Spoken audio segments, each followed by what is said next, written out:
This is the Saturday stream of the Game of the Week. Game of the Week today will be Titan Quest, an oldie but a goodie.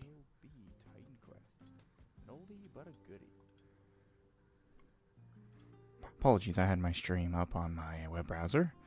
Anyway, like I said, it's going to be Titan Quest, a game I never really grew up when I was younger, but I grew more fond of after playing its, I guess you could call it, spiritual predecessor, which was Grim Dawn, which will inevitably become a Game of the Week as well.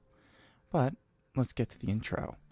This is DRM76Z coming from you live from the graveyard on Wavelength 388. I'm hoping today to get this Titan Quest all booted up. My game is a little, well, let's just say on how access certain of my accounts are a little janky. I open a program says it's out of date, I update the program, it says it's still out of date, and I go, wait, why did I update it then? And then the game's like, I don't know. So it is unfortunate. And today I have some relaxing tones.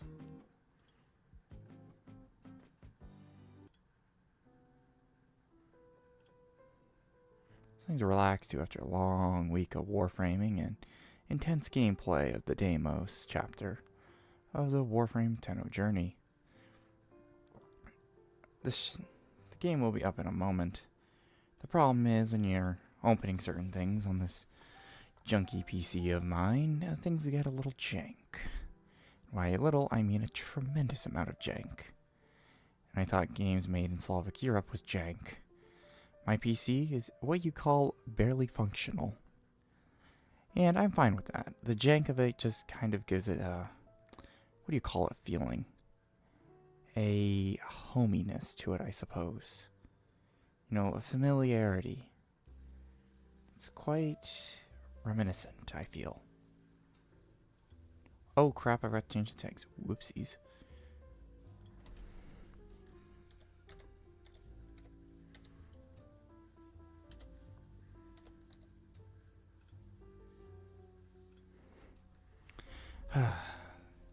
This is the problem when you're doing new stuff like this all the time. When you try to do newer stuff with content or content creation, you often fumble quite a bit. And I am a fumbler, I can tell you that. I'll say my first few streams were a little bit of a gambit at first, I can tell you that. And generally, that's what makes streaming so fun. It's never something easy as a category or simple 1-2 process, right? It's always complex to a certain degree. And generally, that's what I like about streaming. Because it isn't simple. It isn't easy. And that's what I find is so fascinating. The whole thing. You could record to millions or 1 or 0, and you can still have a blast doing it. And I think that's what's tremendous about it. And as a result, I'm tremendously enjoying our time. Even though I feel like I'm being a complete dingus right now. Because the program I use to run a lot of my operations on this PC seems like it doesn't want to turn on. Even though I've started it several times. Interesting. It's like it just doesn't want to open up.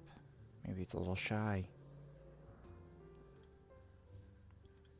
I'm just going to close some other programs to see if that might speed it up a little. I doubt it will, of course.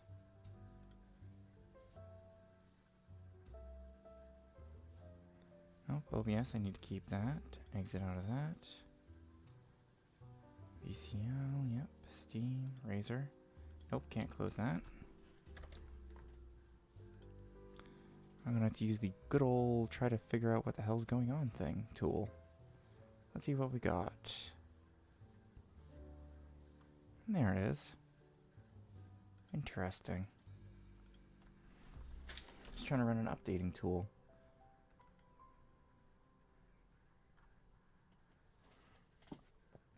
I see. So when I was running the program, I am a bit techie, not too techie. And generally, I do like figuring out how things work. Obviously, this whole channel is about being an old machine and all that, so if I had an abhorrence to technology, I don't think I could be very good at using technology. You'd think.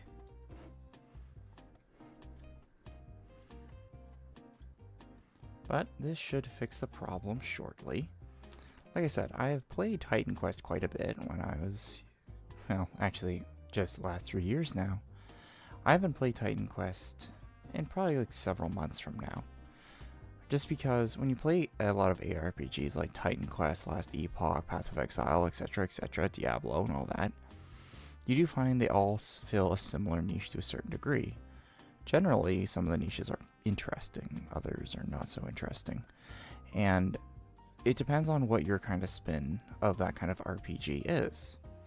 For example, a lot of the gameplay is similar to a certain degree. It does eventually become like an auto battler, where you have like 3 passives on that will kill everything on the map, and you rarely have to try. Alright, I'm going to get through all the boring stuff. And scene transition to our main game here.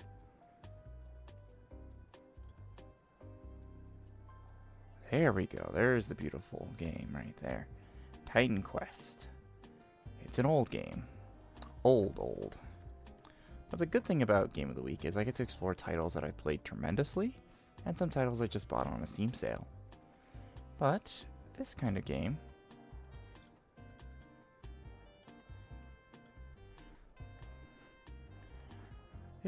I have played on again, off again for a while. I remember the first time I beat the end of the game.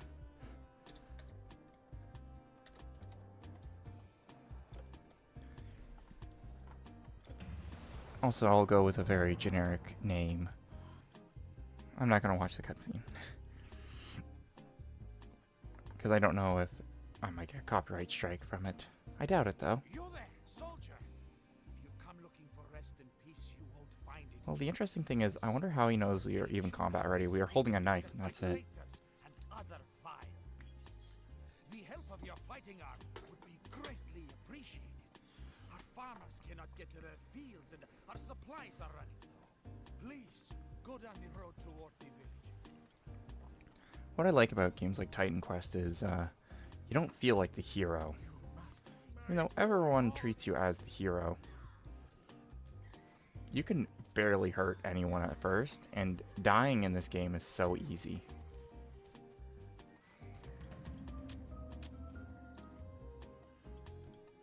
Very easy. I don't want to question what that guy's going to do with that horse anyway.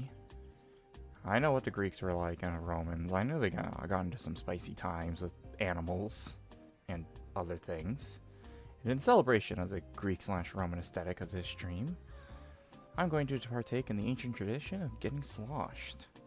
Hello, I am Ace, guard captain. The men of this village enter, traveler, and The waters within the drink from Titan Quest story is pretty simple. Titan Quest is the gods have abandoned the mortals, and now we have to hold the line. And do remember, the gods would assist mortals to create heroes. You know, you would get blessings of the various gods and goddesses of the pantheon. Without these blessings now, humanity essentially is screwed. So we, as the hero of the story, are going to give them a bit of aid. Of course, we are human after all. The story doesn't tell you otherwise. You can use a torch, which I find is hilarious, because it does fire damage, and I don't know if it's a ranged attack or not. But, oh yes, I'll disable tutorials. I've done this game so many times. One of the things you have on autopilot and you never realize. not safe. Goodbye, my friend. This is going to be a chill stream, right? Will be very chill. I'll get a little heated playing this, though. These are one of the games that will really get to me very quickly. For example, a lot of the enemy levels, if you don't, like, quit out of the game sometimes, it will essentially get you killed quickly when you play this game a lot. Like, this game is difficult. Like, there is a few exploits where you can get to use a PC killer and essentially get infinite stats. Stuff like that, but I don't like doing those kinds of exploits because it kind of ruins the vibe of the game, you know? It ruins the whole feel of fighting mythical creatures from the pantheon. Like, you don't only do Rome. Well, I'd say Rome/Greek culture. Because there are a few things. Like, we are in Greece, I'm pretty sure. And generally, there's a lot, like one of the things I really want to do is, unfortunately, you don't ever get to do this in this game. But I'm hoping in the second one, they let us to fight the actual other gods. Like, for example, we head to Babylon.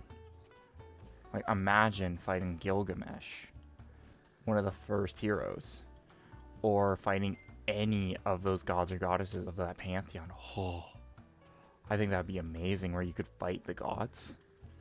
Because here's the thing, normally mortals in most stories always serve the gods as their kind of their servants or their avatars. Very rarely do we get stories, way back in the old legends anyway, about mortals killing gods. Generally, the gods were established and you couldn't do anything about gods. They were just there. They were a fundamental existence like the ocean or the land itself. It'll always remain there. Things may change, but the fundamental idea still stayed.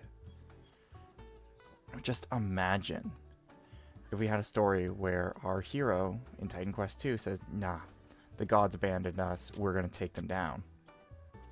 And the gods going, oh shit, what do we do? This mortal's crazy. Because here's the thing, in this game, big spoilers, you kill Hades, the one that essentially severed Earth, by using a bunch of plots and intrigue to get him in a better standing just to do so. I don't want him out of any forces, which I found was very interesting. Hades essentially using the gods, like, we want to interfere with mortals to a certain degree. He essentially flipped the script and he said, oh yeah, but I'll use other mortals and creatures to essentially get an advantage, which was very interesting. And he used like titans and everything. Like, he tried to do as much as possible to not give away his involvement. And in the last act, it's like, oh yeah, you gotta kill Hades now. He was the perpetrator all along. Which I thought was pretty funny at first. It's just like, wait. So the other gods knew Hades was up to shit, and they're like, yeah, we're not gonna interfere with that either. Even though it took their direct power away from, you know, fucking around with mortals. And I'm like, a lot of stories like gods fucking around with mortals in several ways. But it's like, nah. Not this version. No. The gods are just like, oh yeah, good job, hero. You killed Hades. It's like, oh, they're in prison. I'm like, oh, really? The gods are in prison? Come on here. If the gods really wanted to escape, they could have. Like, come on here. I'm going to go with Rune Master on this one. So, strength will be a thing I need at first, and then I'll go into dexterity. It's so funny. It's just like, oh no, the gods are locked up. They couldn't do anything. I'm like, oh no, the gods could do a lot of things. They just chose not to because they're just lazy as hell. Like, you can't say about the gods. I'm like, oh yes you can, because they're like, oh yeah, thanks Mortal for saving us. You'll be a hero for the ages. Like, oh, why didn't you help us? Oh, it was time for mortals to show them so they're capable without the gods. And I'm like, wouldn't gods just cease existing then? And the gods are like, yeah, we're gonna send you to the DLC now. Good luck. Not even answering that question. I'm like, wow, that's the biggest rug sweep I've ever heard. Let's just sweep that under the rug. That's the funniest part. It's like, yeah, let's just sweep that part of the rug. Defeated, please. Bring thank you again. I'm trying to remember, is this an ambience track? I think it is.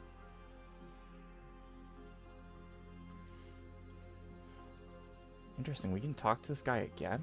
Oh no, his quest still remains. Yeah. I was going to go caster originally, but I can never play an accurate, good caster in these kinds of games. I try all the time, and I always get, like, halfway through the game, absolutely become miserable, and I just go, nope, not doing it. Well, the good thing is, if you play warrior, your costs are significantly cheaper. I mean, significantly cheaper. Like, my god, does it get expensive being a caster in this game, in this kind of game? And again, it does get really expensive just downing health potions instead, though. So you could argue the off cost is like you drink like 10,000 potions to win fights.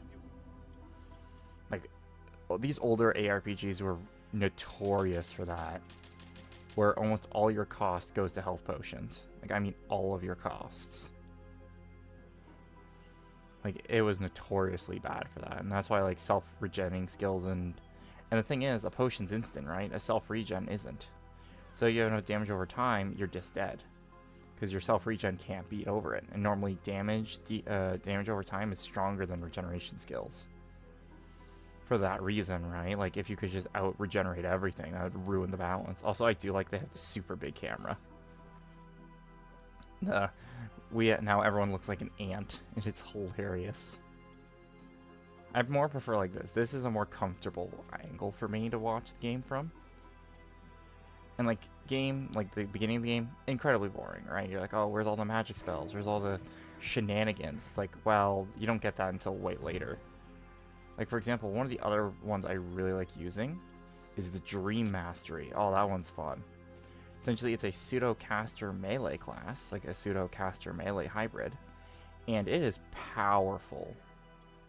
But I just think it's only powerful. This is the kind of game where the type of enemy does matter to a certain degree in certain situations. It's not always going to be like, oh, I need to change my class and change all my level ups just so I can fight one guy. No. It is better to use general skills, like general damage skills, than going, okay, I'm going to fight, let's say, demons as a type, or undead. So you're very effective against undead or beastmen, right? But you're just more effective against them than anyone else. Yep. Like I said, it is very easy to die in this. If you're not careful, you will die in like 10 seconds. But it's not a bad thing either, because I think this game has something a lot of the modern games are lacking these days. Difficulty that doesn't have to be chosen. As I mean by that is, I prefer games where they're like, okay, this is how difficult the game is at face value. They don't go, oh, well, you can choose normal, medium, easy, and then you lose out on what is the intended difficulty. You're like, well, normal, right? And then it's like, oh, no, because hard would be considered default because it is the most experience required to play it. So I prefer games that don't have difficulties. I prefer the ones that are just like, this is what the gameplay is initially tended for.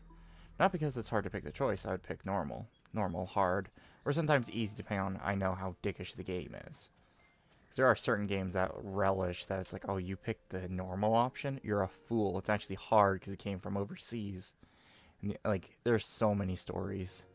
I'm trying to remember if it was like Devil May Cry. There was a story about Devil May Cry where they're like, oh yeah, easy is actually normal, hard is normal, and hard was the extreme difficulty. And you're like, what? And it's like, yep, apparently.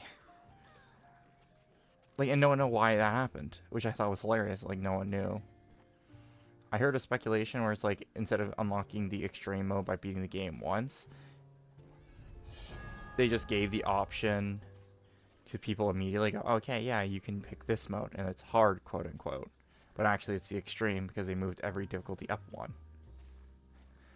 And you're like, my god. And apparently that's happened a few times. But the other thing is, it's only happened a few times, but now everyone's paranoid about that happening all the time.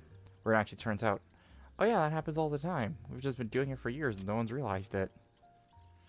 Which I think would be funny if it was all a mistranslation. That'd be hilarious. Where some games will have like hilarious mistranslations, like Saw Man or something, instead of like Chainsaw Man, it's like Chain Man or Saw Man or something, because it gets mistranslated into English. It would be funny if it's like, oh yeah, difficulty is a mistranslation in like X country from the East. So we just think this is normal. Everyone's like, what the hell? This is hard as hell. And everyone's like, oh no, it's easy. And everyone thinks it's a skill gap, but it's actually just Eastern devs fucking with Western players going, oh yeah, the game is definitely easy. Wink, wink, as they fuck with difficulty settings. I think that'd be hilarious. Where the whole idea, it's like, that was a trope at a time. Like, really, really early in gaming, was how Eastern players are more, more prone to playing harder skilled games and all that. A bunch of nonsense, to be fair.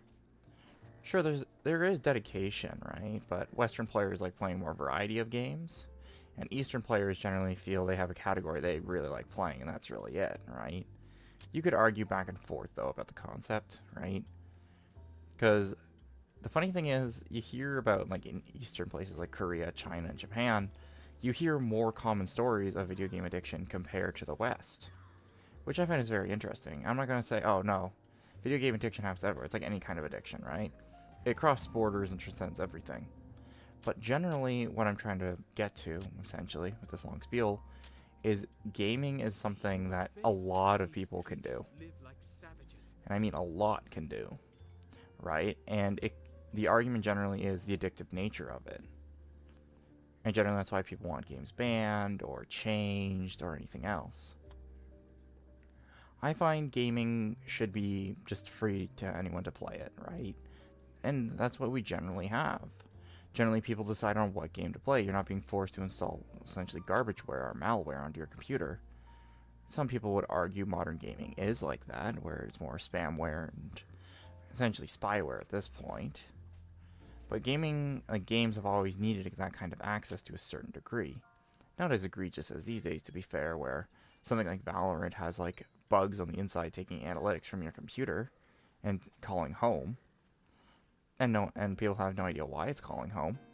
And people are concerned with what it's calling home to, because no one can figure that data out. But generally the concern is how much of your gaming is your gaming and how much is being called home to, let's say, foreign initials from another country or something like that, right? Generally the fear is, if that's the case, then how do we know any kind of computer data is safe? And I'm like, your computer connects to a network. It's as secure as it could be technically. Because eventually your PC will be compromised, or any kind of tech you use will inevitably become compromised to a certain degree. No system was ever built to last because the system will inevitably essentially be destroyed by various means. Let's say someone builds a great wall and they intend no one to ever cross that wall. Well, now people just scale the wall instead, or they break the wall down, or various other things, right? Generally, the misconception is security is there to prevent people. Or, well, security, or the false conception of security, I find, is that it will always be secure no matter what. Security is just a deterrent. It's not a foolproof plan of, we have stopped people from, let's say, breaking into your house, or breaking into various things. No. Oh, I forgot I can choose Mastery. As you can see, I do have the expansions as well. Like I said, I'll go with Runes first and pick Rune Weapon and Rune Feather. There we go. With Rune Weapon, it gives you a nice little starting attack. It gives you a little nice attack boost. Essentially, it gives you a nice... Because essentially runes, or being a rune caster, gives you a lot of nice magic options. But it's a hybrid class, so it gives you magic and strength when you put points into mastery. So generally, rune masters are pretty good to go into an early game for their their ability to adapt. Same as Dream, I've heard, was also really good to use for adaptation, which I don't disagree with either. My furthest file I've ever gotten was on the Elite difficulty, with using a Templar, which I think is Dream and Spirit. Very weird, I know, because I was a frontline soldier.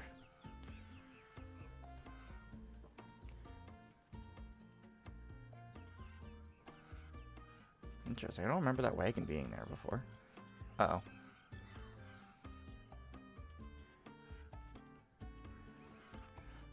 Yeah, but what I like about gaming is it's very easy to get into, right? Like, there are games that you don't have to put a lot of investment in, like look at mobile. Mobile is literally free to play everywhere. It's very rare to even find a pay-for option these days, and if you do, it's generally just a game that's a port. And to be honest, I'm not really against porting things on other platforms, as long as you do it right. You're not doing the whole... We ported it to a console because we decided it would be good to port it like that. And then it turns out the port barely even works and is more like malware or scrapware than anything else, where you can't even play the damn thing. I think one of those games in the Batman Arkham series was like that. It got translated to PC and it was not even functional. It was so non-functional, in fact, Steam made an exception to do refunds, if anyone remembers that. And it was like, I remember Steam does the whole 48-hour thing, right? Or 2 hours of gameplay kind of thing, right? Generally, people have cheated that system, right? You'll see, like, speedrunners cheat it sometimes and everything, right? And I always find that's interesting about, like, people that do speedruns of games. I'm like, are they actually enjoying the game? And where does the enjoyment come from the time you spend in it, or does it come from how much you have experienced from it? For example, the intention for this stream today, for the Game of the Week, is to get to Egypt. Egypt is essentially the second act of this game. like I said, I've done this enough times to know what to do, right? Where are the optional quests? Where are the things you should be doing? How fast can you do them, right? And using things like a rune weapon and a few other things do streamline the process quite a bit. Because I am able to do a lot of damage and essentially beat this dude down who would normally take a lot more effort. Alright, heal up. Good. Like, the smarter plan would have been take out the mobs and then take him out. But since I knew I would survive that in conflict, I just kept pushing through so I could kill the one guy. Back to gaming, by the way. A lot of things about gaming I find are misconstrued. The whole games nowadays are this. And I think there's always been jank in games to a certain degree. But I think they weren't as pronounced or as watched as they are now. Because remember before, the internet didn't really exist at the time, right? Remember, during the game's infancy, right? What could you get? You would get game guides. Yes, I do remember the time of game guides. I was young at the time, but I can still remember seeing, oh, what was it? I had the game guide for Bioshock 2, if everyone remembers that game. Bioshock 2 is not that old, right? It's Bioshock. Come on, everyone knows Bioshock. But the thing I'm trying to explain here is there are times where game guides were the only way you could get info. Also, around where I lived at the time, there was no internet. Getting internet is like a fucking rarity where I lived at the time, so. Let's just say my internet access was so poor that I could probably get into a COD lobby, play the game for 5 minutes, and then it would inevitably just desync. Yeah. Wi-Fi in the country is horrid. And generally, it's not a pleasant experience. Yep. Harpies, crows. Yep. All the big hitters are coming out now. But generally, I think gaming always had bugs and glitches, right? But they weren't really widespread, as in people would know about them, right? Because before, people would be like, oh, this game's broken.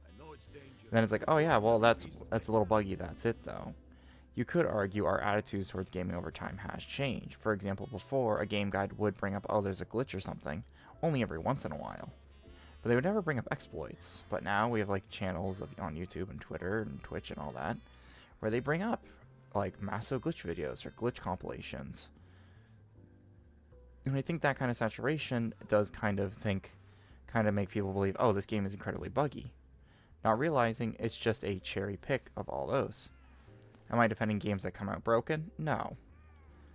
Because some games are fundamentally broken. For example, the part of my name, 76, actually comes from a game I played tremendously. Fallout 76, with a few friends of mine around a few years ago when it first came out. I remember the trailer when it came out for Country Roads. I loved that shit. It was so good. And I once pondered myself when that game first came out, or seeing the trailer, it's like, man, imagine fighting a war, suppressing the people of your country, and then the world ends, and essentially you're just left there at the end. Like, imagine that, right? I thought the game was so cool. I was like, oh, you know, it's a Fallout multiplayer game. Never had that before. And you're like, oh my god, this is so unique and interesting and everything else. And then everyone's like, oh, live service games are broken, blah, blah, blah. And generally they are to a certain degree. I think they always will be. Because here's the thing, I've never heard of actually a live service game that's intended as live service being completely bug-free. And I don't think any game ever will be. But I do agree with the idea you have to be vigilant on games that are fundamentally broken. And as, let's say, you're a reviewer of video games, or an enjoyer or enthusiast, you have to be able to tell people, hey, you have to be real with people and be like, hey, this game's broken, or it's not that good functionality-wise. Like, your PC will chug when it runs it, but it is a good game by these aspects. A lot of reviewers don't do that. They just go, yep, game broken, game bad. But that's also okay as well, I find. Because here's the thing, some people won't watch, let's say, a 50-minute video on the arguments on why a game is not too broken or too broken. People will watch a 5-minute video or 5-second video. The whole TikTok trends these days. God, I miss old internet shit. God, I hate it. And essentially, people will be more prone to what gives us the most information quickly, right? For example, it used to be back in the day, like, I mean way back in the day, like 1920s, 1930s, people would read a quick snippet column of the most juiciest stories, you know, yellow tab journalism at the time, or yellow page journalism. Generally, because the newspapers were yellow at the time. I think it was something with the paper process, I think. I should be reusing Rune Weapon more.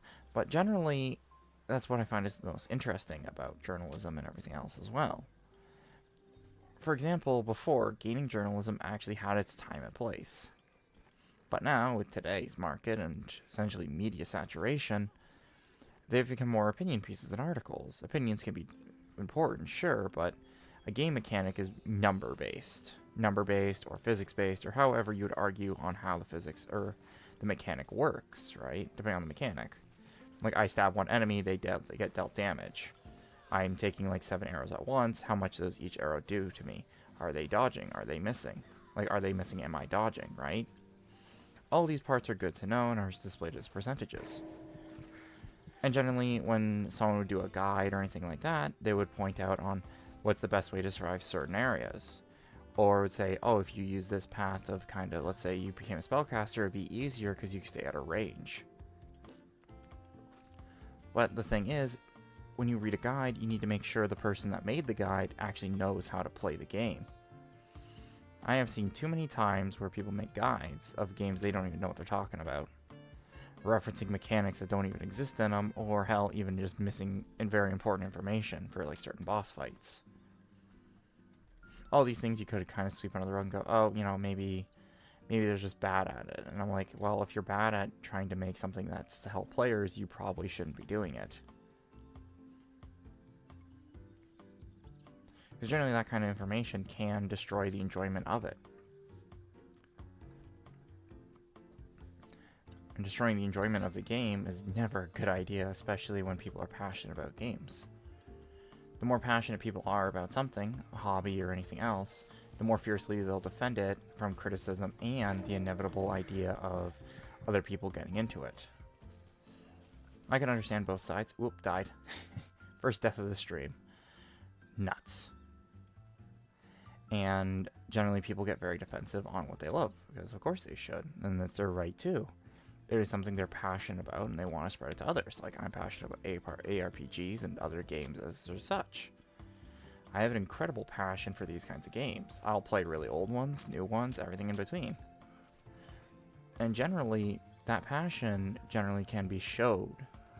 Like, you can see someone die 100 times in a game like this and just keep playing it. I have like 30 files on this game, 10 on Grim Dawn, which is a game essentially using this engine. And hell, if you play Grim Dawn and this back to back, like you play this first and then you play Grim Dawn, you're like, oh, all these systems are very similar. Because they are. And that's what I find is so cool about gaming and the connectivity of gaming, right? Like any hobby, people will float towards it, right? Because they see people having a good time and they also want to have a good time. Generally, it's like the atmosphere at a bar or at a cafe or anything like that, or a party. You see the more people that are gathered around having fun, generally the more people will gather there. I'm going to use a portal to heal back up because I'm going to need to sell some gear. Helios. And generally, that's why things like gaming or modules or any of those things become an active hobby with many people in it. Some good, some bad, some okay people. And generally, I'm not here to say if one side's good or the other, to be fair. Both sides have done questionable things and morally questionable things. And those that often champion the idea of a moral superiority are often those that lack that superiority in themselves. Generally, the people that champion for change often are the ones that want that change to benefit them, all that. And people are like, you can't see that. And it's like, well, you can just generally tell. It's very easy to tell when someone is trying to do something for themselves. Let's say it's to profit for themselves or get more power or influence. And generally, it's pretty easy to see when people do that.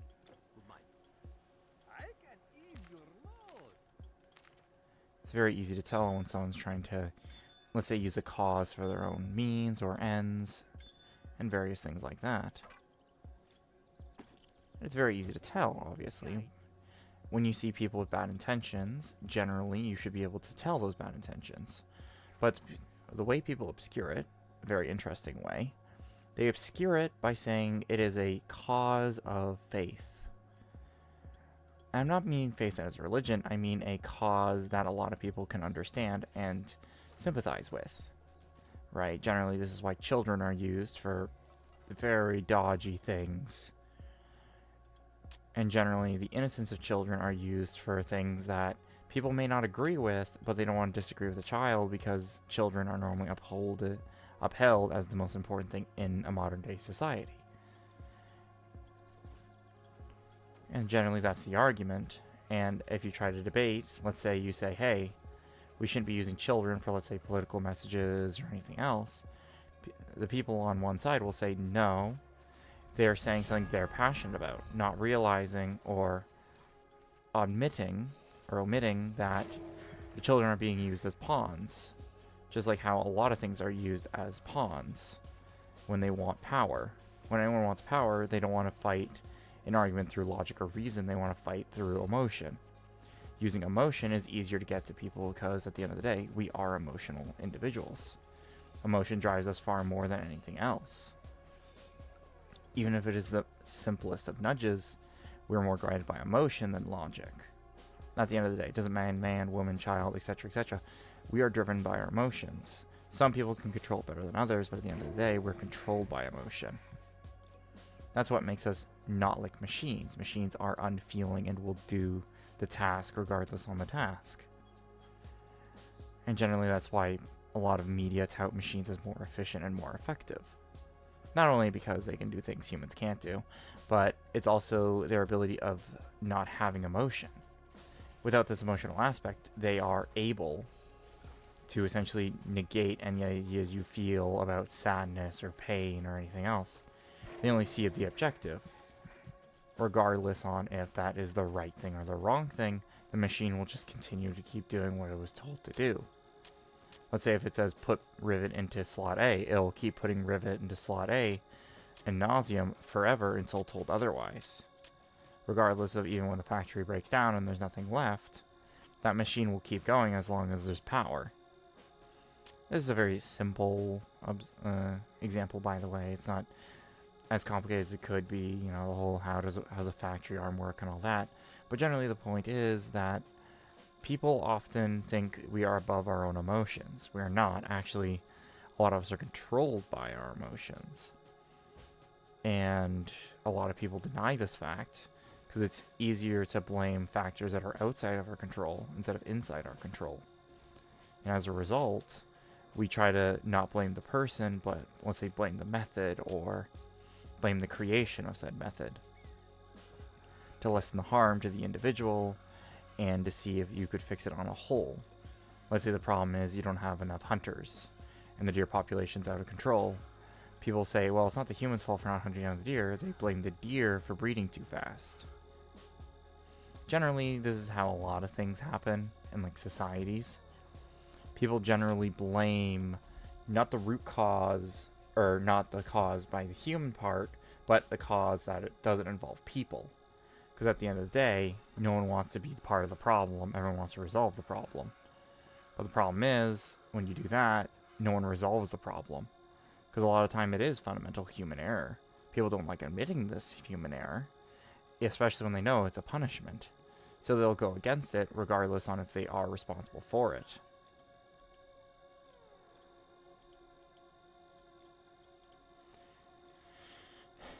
And you could argue that fundamentally that changes things to a certain degree.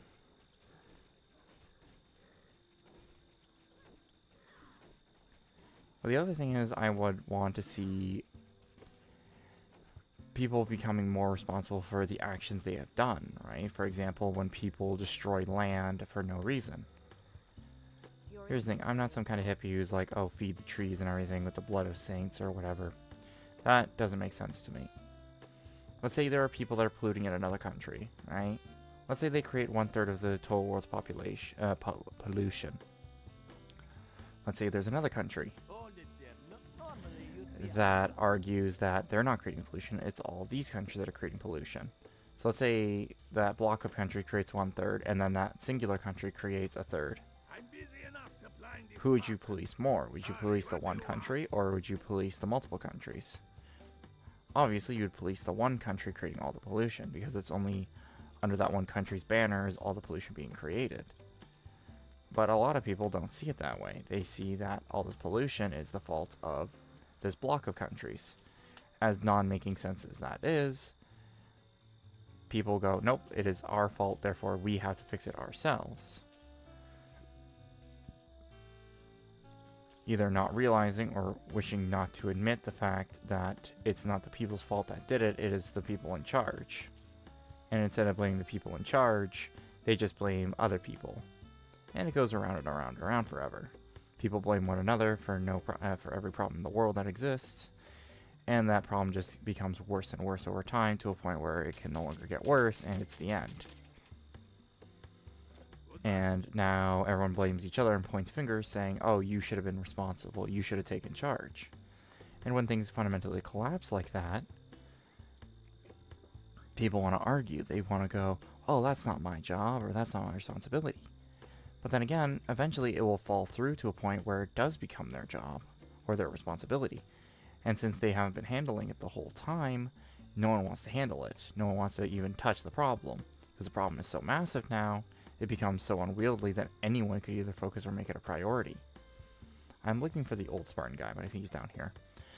And generally, a lot of people don't want to deal with that problem. And I wouldn't blame them if the problem is so massive where it's just like, oh, this stockroom's overfilled, or, oh, there's a bunch of things out here, or stuff like that, where the problem is so massive to a certain degree that no single individual handles it. And now it takes multiple people to handle it. The more people it takes to handle the problem, the less likely it will be resolved, which inevitably makes the problem even larger. And then eventually, the problem will become so large that no one can deal with it, and then everyone's like, oh, well, it's no longer our problem because not any kind of organization or anyone else can deal with it. Then massive companies or organizations or government bodies have to be created just to handle the problem that could have been dealt with 20 years ago, has now ballooned up to a point where now it's a crisis of proportional levels, and everyone's like, oh, well, we could have stopped it way before, but no one was interested in, because no one could stop it, quote unquote. And then it turns out, oh yeah, we could have stopped it in, like, let's say, the 60s. Yeah, we just decided not to. Or they say, oh, is this person's responsibility, or this person, and then the blame shifting begins, you know? How every problem gets blame shifted to one person or another, eventually the problem never being resolved, and then people get let go or fired as a result of no one wanting to do it, causing more and more problems. Without vital staff or materials, they just keep losing more and more, and the problem just keeps getting worse and worse. And when the problem gets so bad that no one wants to fix it, people in charge have to step in and say, hey, we're fixing this now. But if the people didn't respect their power in the first place, they just disregard them anyway and say, oh, we're going to fire all of us. And generally that's the crux of the issue. A lot of people don't take responsibility for their actions, so that's why they want people in higher up above them to handle it, right? Generally, no one wants to feel bad at doing a crap job. Generally. Don't get me wrong, there are some people that fucking relish the fact that they do shit work and they enjoy it. Which, never be one of those people. They're generally miserable by nature because they don't care. They realize, oh, the world's gonna screw me over anyway. A nihilist, if you were. That is a nihilist. But generally, a lot of people argue that fact, where they're like, oh, it's not because of laziness, it's because the job itself was bad. Not realizing they had control to fix certain parts of it. Being able to change on how you do things is the most fundamental part on problem solving. The lack of it just shows the lack of either intelligence or willingness. For example, there are bad situations, and there's certain situations you can't turn around, obviously. Like, let's say a physical handicap or a mental one. But there are ways to work within those realms of that handicap. And generally not to give up when times get tough. But a lot of people choose the easy way out, because sometimes it's hard to come to the realization that a lot of this was preventative, but you just chose not to. Or you lacked making that choice, and that choice was made for you. Some people will blame that the choice was made for them. Others would shoulder that burden, realize what they did wrong, and then change. But there's a reason why history and stories normally depict the people that realize they made a mistake and try to change are known as heroes. Or people that are considered decent or good. It's because they're the ones that are willing to change when a lot of people aren't. the common man, woman, or child aren't going to change for the better, to change for others. They will just keep living as they choose to live. That's why some people are called visionaries or geniuses or innovators. They're people that will change the world because they saw how bad the world was and they changed it for the better. You could argue certain technological developments are only from a few ingenious few where they had a vision, but the thing is, those with vision require other people to delegate a vision to reality. Let's go with a gaming example, because we've been talking about gaming quite a bit and responsibility and all that. In gaming, you have a director, just like a film. The director is like, I'm building this game. Or let's say the individual that owns the company says, hey, I want to build X game. Okay, who can I reliably get to build X game? Who has the experience? So let's say ARPG, let's say sci-fi, and a few other ideas on it. You're like, well, you need a story writer to write a story about it. Let's say you have a few ideas. A story writer is there to define those ideas and filter them down so it's more understandable and digestible for an audience. A designer will design the weapons, the armor, and everything else. The engineers, or the developers in this case, will boil down and make the mechanics. How will this feedback work? How does the game work? How do we do this? Okay, we know the style. How do we want to innovate the genre? How does it feel to do this or that? And then you have a sound team. The sound team is like, how punchy do we want to make a spear or a sword or a plasma beam or any of these kind of sound effects work? Generally, this is how a lot of gaming has to be, or big projects like this. You delegate it to the people that are most capable or inclined to do said work. And then eventually you get a game. And generally, a lot of the times, without the proper visionaries, right? Let's say the director is very unknowledgeable about certain things. Obviously, no one's going to be knowledgeable about everything. But let's say he has a very strong vision. You need a very strong hand, like, let's say, a director, to make sure everything's keep on track. For example, let's say a designer comes up to you with several ideas for a weapon, right? You give him a crude idea what you wanted as a design. You're like, this, and this. And you're like, okay, we have one with a spiky bit on the end, we have one that's a smooth barrel on the end, and we have one that's a combination of the two. Let's say the spiky one is more close to what you want your game to look like for an art style. The smooth barrel one is something you don't like. You don't like it because it makes it more modern instead of futuristic. And the hybrid between the two is the most ideal for your vision, but is not what you particularly like or what you want. Even though it would be the most sense for what you outlined for your vision. The designer will say, I like the smooth barrel one. You as the director is like, no, we're going to go with option one, which is the spiky barrel. And then there will be an internal conflict because now the artist is like, hey, this one looks better in the in-game model and everything. And as a director, you have to be very strong and say, no, this is the vision of the game. This is what we're selling the game on. This is what we're doing. And you have to be very strong, but also persuasive, I think is a lot of people miss about, let's say, being a director or someone who is in charge. Generally, you have to have a certain kind of charisma about you. You have to have a certain kind of willingness to talk to people. You can't be an antisocial person that doesn't understand subtle cues or how things work with people. You can't be a brick, is what I'm saying. You can't be thick as a brick who can't understand the most basic concepts of interactions. The more thick you are, the less receptive you are to new ideas, and the less receptive you are to new ideas, the less you're willing to change to make a better product. Because you do, at the end of the day, still have to adapt certain products and images and everything else. Because a director could have an image in their head saying this is how it's done, and then through practical, like let's say an artist, let's say the game designer creates the object, the artist is like, this is what we want the object to look like. Then as the director, you go, okay, this is what I want it to look like. And between those three, a lot of things can happen, right? A lot of things can change, a lot of things kind of change to a certain degree as well, on like, oh, this is how we want to do it, this is how we're going to do it, and things like that. Generally, the director doesn't want to know the nitty-gritty of the details. He just wants to know, okay, is this how it's going to look like, and is this how it's going to function? That's generally it. But the more overbearing director you have would be like, okay, I want to know everything now. How does this game fundamentally work? How does all this work?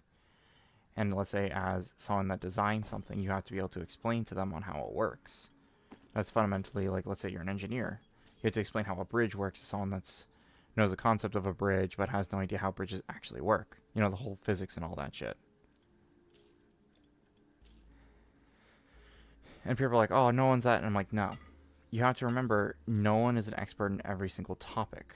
You could have a topic is like, Thank you for not loitering. you could have a topic where, let's say, it's about a niche kind of novel or history. Don't make him wait. This is why we have historians on that history, or people that lived or experienced that history telling the stories of that history. That's why we don't have some random guy on the street just to explain to you the history of, let's say, ancient Rome, and he has no idea what the hell ancient Rome even was. The idea of expertise and general direction should be left to those that fundamentally know how to do it. However, the problem I normally find arises is when people claim they are experts on a topic, have no idea what they're talking about the topic, Pious was all he pious. and they just ruin any kind of credibility that kind of genre can have, or being an expert in it. You're like, oh, you just discredit that one person. The problem lies in how much backing they have. Let's say it's a renowned college or university or scientific institution, or even one that, you know, gets census data. And people are like, why would you question this data? It would be just raw data. But the problem is, any kind of raw data has to be interpreted and then retold to an audience, let's say.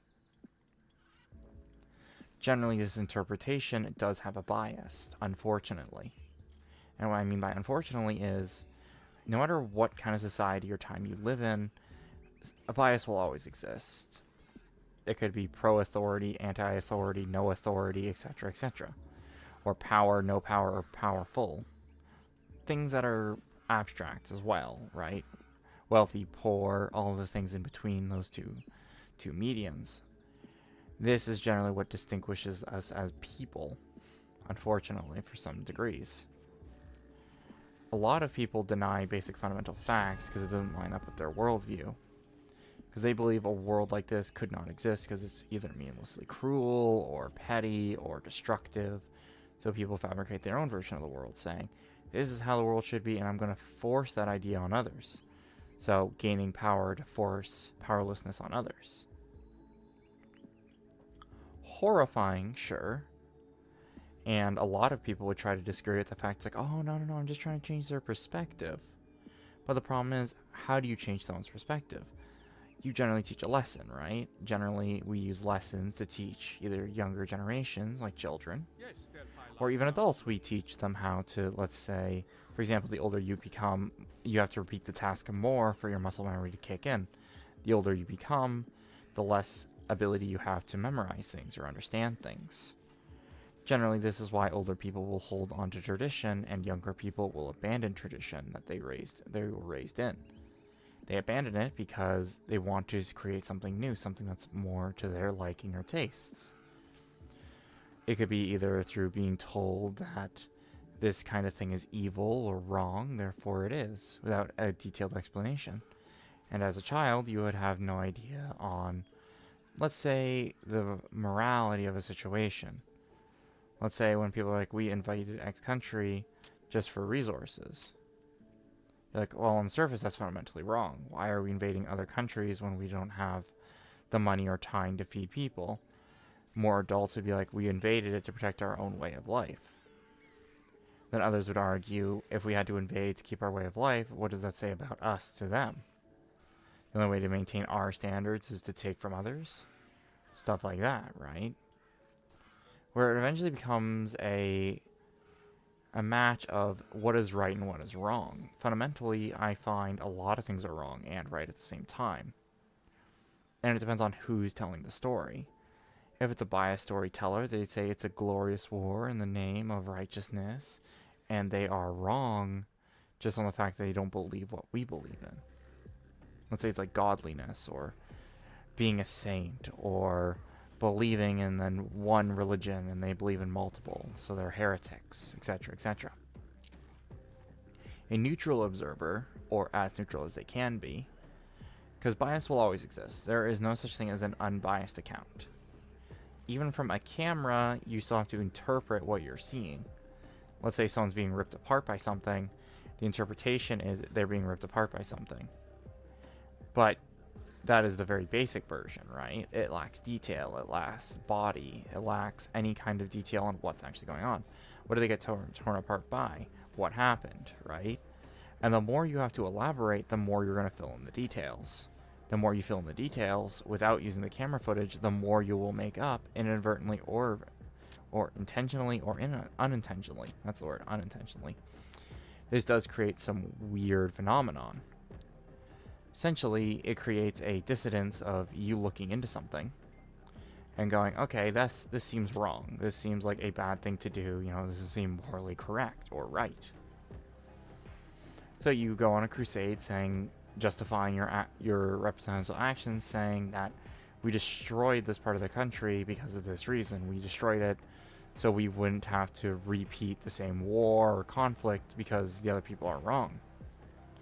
And then they learn that the war was fought so they could have a better standard of living.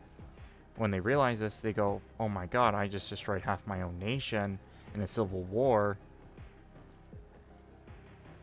because I didn't understand the full details of the situation. This has happened in history a ton of times, where wars have been started on misconceptions or, hell, even just a confused idea of what it meant to be a nation, or what is a religion. Or hell, the interpretation of the same religion on two different sides that believed in the same religion, just two different sects of that religion. Wars have been fought and died over for less things than a ham sandwich these days. And the problem is, a lot of people always justify those wars in history by saying, oh, it was a holy war, but there was a good reason for it. And generally that reason I always find is lacking. Because even the ending of all those human lives, I don't think could ever justify any kind of war. Because the problem with any kind of war is how many lives you inevitably will lose. How many people will lose loved ones? How many people will lose land? How much lands will be burned, destroyed, or decayed as a result of not tending to the fields or the fields being destroyed? Or hell, how about World War II? How much permanent devastation we can do now with something like the atom bomb or things like that. A lot of people don't want to put that in their minds. They just want to go, oh, I just want to live a normal life, which I wouldn't argue with them is wrong. But nowadays, everyone wants to make it a massive problem for everyone to deal with. And I find that's the biggest issue. I think a lot of people just want to stay in their own lane, right? They just want to enjoy life as is. And generally, I think that's how life should be. The reason why we have leaders and kings, etc., is so the masses don't make the decision making. They may vote for a politician or a leader, but on the daily, the people aren't making decisions, it's the leader. And they're putting trust in that leader. If that trust is failed, like they fail in that trust, generally the people vote them out and vote someone new in, hoping that they get a better result with a new individual in charge. Or if the people are really truly sick and tired of the ineffective management, they become the new management and try to fix the problem. But there's a lot of problems with this. For example, there's a reason why there's only certain people that run as leadership and people that never run as leaders. Someone could be competent as like a field team leader, someone that can maybe guide 10 or 15 people in certain situations of great stress or of great circumstance, let's say. Right? Generally, a lot of times, they're only good at a situational of whatever that situation is. Let's say they're under heavy fire and they've lost their direct command structure. The person that takes over is only temporary and they're just going to do the best to survive. And the others around them, they will survive as a result because the willingness to survive is so great. So you're like, oh, they would make a great leader. No, they would not make a great leader. They would make only a good situational leader. A great leader has to be someone that can direct hundreds of thousands of individuals and the ability to understand how to do it and make sure they get home alive. You can't carry anymore. That's the unfortunate part as well of leadership. Leadership generally is determined by your win-loss ratio. which I find is incredibly depressing. A good leader is only determined on their effectiveness. If they're ineffective, even though they're a good individual, they're deemed a crappy leader. Even though if they were in a different circumstance, they'd probably be one of the best leaders ever. Because it's also the situation they're leading. It's not just, oh, how are they under pressure at one point? It's how well are they under pressure all the time. And generally, a lot of people argue what's good leadership and not, right? Which is disappointing because I think good leadership just requires the right kind of person in charge. That's really it. Without good leadership, or those that are willing to lead, they generally become not really good leaders. Because there are people that are natural born leaders that have the charisma or the strength to lead armies as it was nothing more than moving their hand. There are others that will try and always fail to lead others for just various reasons.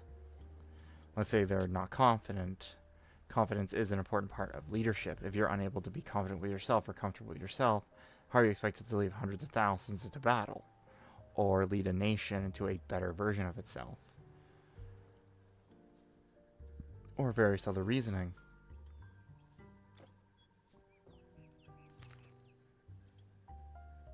Oh yeah, I forgot to go back to that dude. Whoops. Oh well, that will be a quest unresolved for a while. And I think generally leadership, or those that are leaders, should stay as leaders. Even if they're terrible leaders, they shouldn't be in charge. But they could lead either smaller amounts of people, instead of outright leading leadership. Because the problem with leaders, right, is they need a role to fill. Just like people need certain roles to fill in society or life, you still need a leader to run society. I'm not saying stick with a corrupt leader that is not your best interest in mind. I'm saying, even if they are crap at that, they might be a better leader somewhere else. Because there are people that are naturally born to lead, but are given the wrong position to lead too. It's the equivalent of asking someone to lead a group of individuals that are soldiers, and you yourself are not a soldier, and you have no idea what the first kind of thing of first battlefield experience will be. You should never do that. You should fit the leader with the role they're most attuned to. You should fit them to a more role that is more for them. And generally, that's what people should do with, like, let's say, leadership and the whole idea of that. And it's unfortunate, I find these days, people determine leadership as just the strong hand that guides or rules. And it should be a guiding hand, not a hand. What's the best way to describe it? It should not be a hand in a fist, but a gentle hand on your shoulder. It should be a guiding hand, not a fist.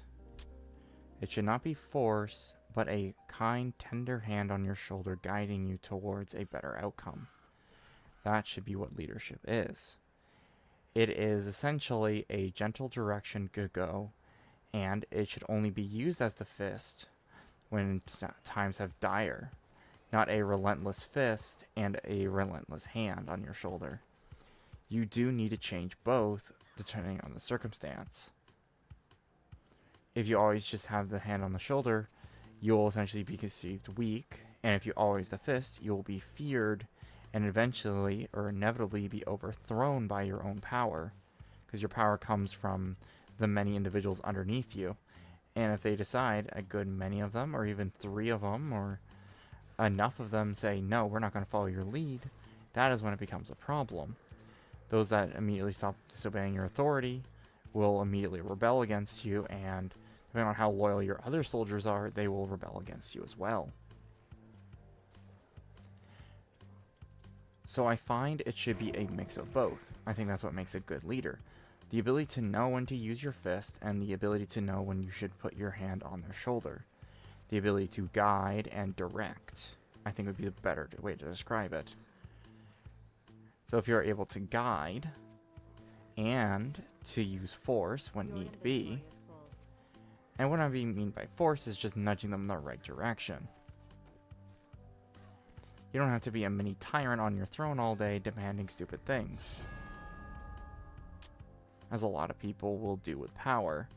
They'll use power as a mini power trip, justifying any action they do under that power and say, hey, I was responsible for this and I will use my power as I deem fit. Disguising or poorly saying that their bad actions were not bad actions, but were perfectly justified in the moment regardless of that. This is how a lot of crimes and various other things are just swept underneath the rug. The justification of committing a war crime because, oh, you know, it was a desperate time. This also doesn't excuse the powerless to do the same, however.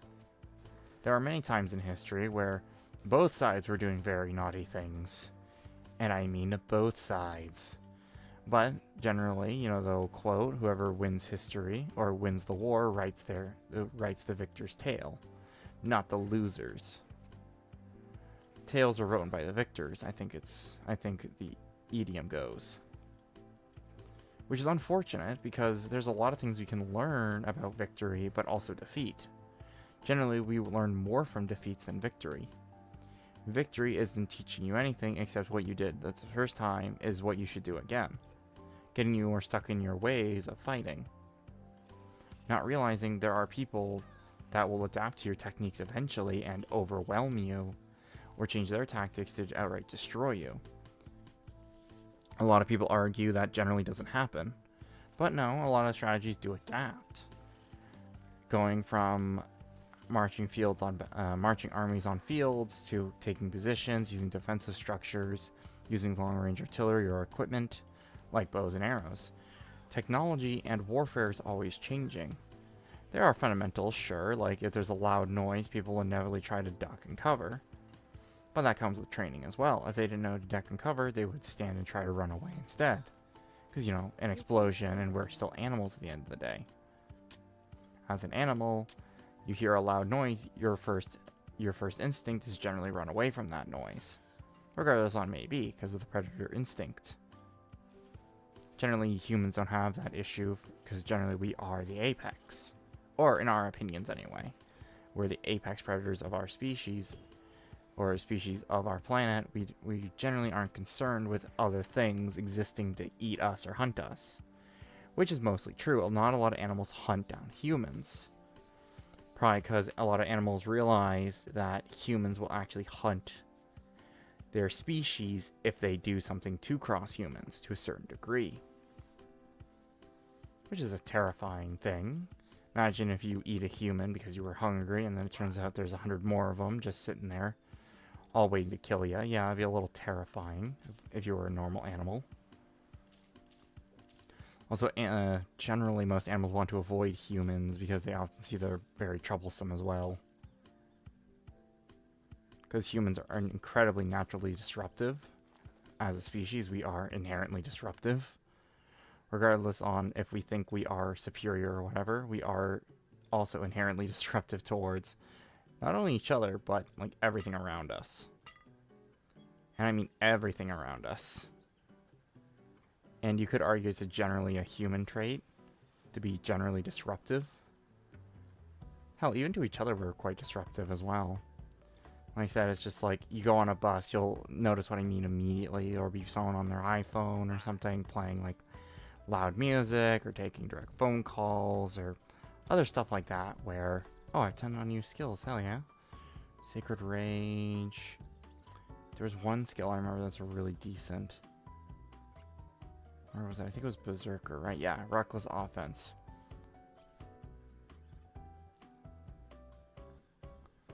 Yeah, so that one is 20 points. Yep, there we go. 10 more for that one. And generally a lot of people are disruptive to each other and not just animals.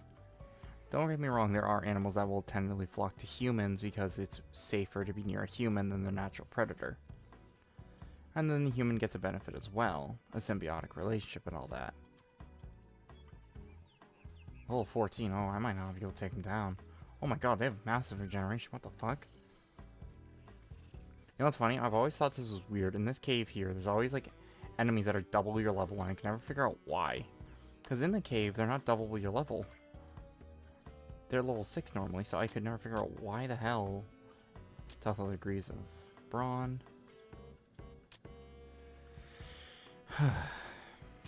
But no, that's just my little spiel on morality and gaming and all that. But back to my original topic where I was talking about how games work and everything.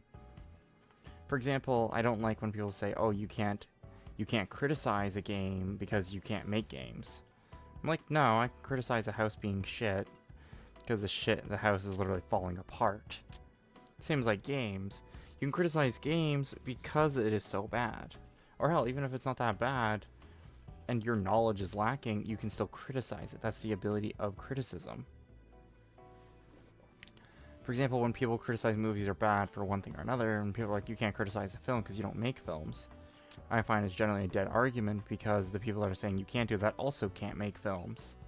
Or the people that made the film are like, oh, you can't criticize us. Like, why not? And they don't give a good reason except it hurt their emotions. And I'm like, no, you should be able to criticize those people because they made a bad product. For example, let's say it was a product that caused emotional or physical harm. Well, it's not just criticism, it's a lawsuit. So what's the difference between a product that harms you and a product that just wasted your time or money? Right? Generally, that's what I find is interesting. A lot of people don't want to scratch that topic. A lot of people don't go, oh, well, if it hurts you, so it hurt you, and you just sue them, whatever, right? And you're like, okay, this product I paid for is crap, I want my money back. Oh, well, you can't blame them for making a crap movie. It's like, of course you can argue they made a crap movie and not watch it, and you can also criticize it and review it awfully. Like, oh, well, that's too far, you can't review it and say it's awful. I'm like, no, you're allowed to. You wasted your money on it. Or hell, even if you didn't have a financial investment, I think generally you do have to actually invest money into something before you can really talk about it. Unless the thing itself is that egregious. Like, for example, I don't think someone should have the right to criticize, let's say, plastic model kits, for example, and have never built a model in their life, never bought one, only see it on a shelf and go, oh yeah, it looks like crap. Or that build quality is probably terrible. They have no idea how to even build one, so how the hell can they criticize that? But, like, for example, like appearance, like I just mentioned earlier, yes, appearance is something that's just a visual cue, or something we see visually, that you can criticize, and you often should. And generally a lot of people don't like taking criticism, and that's incredibly fair. Because criticism does suck. Everyone hates being criticized to a certain degree. Don't get me wrong, there are some people that enjoy criticism and actually take a feedback from it. Oh, a dryad. Or a water nymph, sorry. And generally, I think criticism should be a tool in anyone's toolbox, I think. Because it allows you to think critically when you look at something or analyze media or any kind of thing, right? It gives you the ability to think more. And I think that's the most important thing. Instead of going, we must just keep doing what we're doing, instead of thinking about everything that's happened or things that have gone wrong, people are just like, no, we'll just keep doing the bad things over and over again. Not learning from their mistakes or learning from their history. And they just keep committing the same mistake over and over, and they wonder why their products are garbage, or they're not selling, or you're not growing, or like there's 100 million things this could apply to. I think it applies to generally everything. Like from content creation itself to media consumption and all that, or how things are generally made and how they work. If people aren't willing to create better objects or willing to see what they made mistakes in the past and improve on those past mistakes, you'll be in the same rabbit hole and that same hole every time. If you're not willing to improve, you will never improve and you will become stagnant. Stagnicity is not a good thing to be in, from being a society thing to a cultural thing, etc., etc. As your culture stagnates, another culture will inevitably become more cultured or has a different culture than yours that fundamentally works better. And that will go through how they do governance, how they do politics, how they do their way of life. And with this different kind of cultural divide, being considered more cultured or anything else, the happiness of the people will change. And the other people in your land seeing the culture will go, hey, we want that culture because it looks like it's improved their way of life. And you say, no, they're the devil. It won't fly too well when people believe in that faith more than yours. the faith you've created. And a lot of people argue why certain faiths are bad and good because of this reason, seeing the outcome of life it has given the people that believe in that faith. Which is a fascinating topic. Like, religion is fascinating, gaming is fascinating, a lot of media is fascinating just on how it's created and how it works. You can't hold anymore. But the problem is, a lot of people don't want to look around the surroundings around them or even in themselves.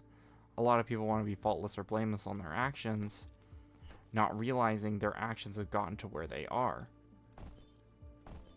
And they have to realize that and be willing to change with the times to become better. Not because the times themselves are so bad, but it is for their own personal well-being. A lot of people these days, I don't know if anyone else can tell by this, my scraplets, but these days, a lot of people don't take care of themselves. A lot of people don't try to eat right. A lot of people don't try to work out. A lot of people don't try to do anything to improve on themselves. They want to live the status quo and not do anything about the status quo. They don't want to change anything about themselves, and they want everyone to accept them as they are. But the problem is, you have to keep improving yourself or you'll become stagnant. You won't be able to change your ideas. Think differently. Try to achieve something. Just keep going forward. They will remain in that hole forever. That infinite hole of being stuck. Fundamentally and physically being just stuck there. Things will only worsen instead of improving, and they blame others, not realizing the core fundamental issue is themselves. And as a result, people stagnate. This stagnicity, I find, is the worst part of any society. When they begin to stagnate, they begin to die. And in those death knells, they will become like a beast. They will not care about you, your feelings, You have no or more anyone else. They would rather keep blaming the current status quo and refuse to change the world around them to improve their own circumstances and destroy the world around them just because it is easier to destroy than build. But I find everyone should start building something, even if it is something small, incredibly small. Like right now I'm doing streaming, and I do want to do video editing and music at one point in time. And I'm trying to build that slowly over time, hence why my streaming schedule is 3 days on, 4 days off. Because I want to start small. Starting small is the most important thing. So you don't burn out and go, oh, this is like another 7 hours of my life I've wasted, or I won't get back anymore. Keep starting small. Stream 1 hour, and then 2, and then 3, and then 4. And then you'll be streaming entire days without even realizing it. This is the same at, like, let's say working out, or doing finances, or doing school. If you pace yourself, you would inevitably become skilled enough to know how much time does it take to do this fundamental thing. Okay, it takes 6 hours. Okay, how can I start working a process to make it a little faster, and then a little faster, and then a little faster? At a point that a task that took you 6 hours will only take you 5, and now 4. Don't get me wrong, there are things that have a point where you can't make it any more efficient. Because just simple, oh, this is the time limit and this is how much you have, will always be a factor. But there are things like, oh, how much can I preemptively do before and after to ensure that it's easier on me, or to make sure something like that, right? How much can you set up beforehand, and how much can you do beforehand to make sure it's as easy as possible? Obviously, there's a lot of meandering and all that, but hey, it's my stream. I'm going to do what I want here.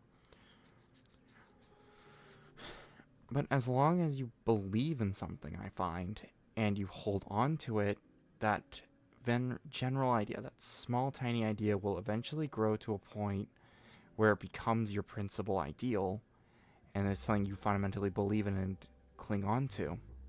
And I think that's fundamentally important for a lot of people. A lot of younger people these days don't have that thing to cling on to. And the things they do cling on to are so... and just become proven either pointless or worthless. You have cleansed the... Thank you, stranger. It will become so pointless in the end. A lot of people go, I just wasted my life believing in something that turned out to be a lie this entire time. A lot of causes are propped up with falsehoods, and when these falsehoods are inevitably proved as a falsehood, They are too stuck in their belief that they're not willing to change their belief. And generally, this is why I would always say, stay adaptable, but always try to find the answer. So let's say instead of believing in blind faith, you always investigate before doing anything else. I used to sell plows and scythes to farmers, but Ooh, since the Deathweaver, monsters that's pretty good. swords and shields, greaves and spears. And generally, I think the problem with modern day, I suppose, I think this has been a problem running ever since we've been a species. Generally, people complain the life circumstances are worse today than they were 100 years ago, for various reasons. But the thing is, you have to imagine, this has probably been happening through history, through every single time a period of troubles or turmoil has occurred. Every time people are like, oh man, this is garbage, or man, this isn't working right, or like anything. There's a lot of times that are like that, where time is cruel, generally.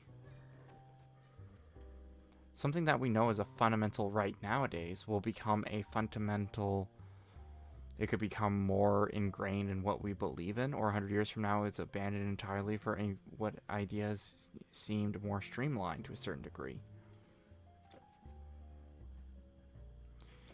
And that's the part that I find is terrifying. There is a point in time where certain things that we consider taboo or strange or disgusting will inevitably actually become normal. Regardless on if we like the proposition or not, it will inevitably become normalized. In Gundam Seed, I think Gundam Seed explained it the best. In Gundam Seed, nukes were essentially destroyed by a Deus Machina device known as an N-jammer essentially prevented nuclear fusion. It had a bunch of other consequences like reactors not working anymore, and after that, needing nuclear power, and you run on nuclear power, energy crisis would happen, and that other shit would happen, right? But generally, one of the characters, he was an antagonist and then turns friend to the protagonist eventually later on. He essentially explains that humans can get used to any kind of thing. It just takes time and exposure to that thing.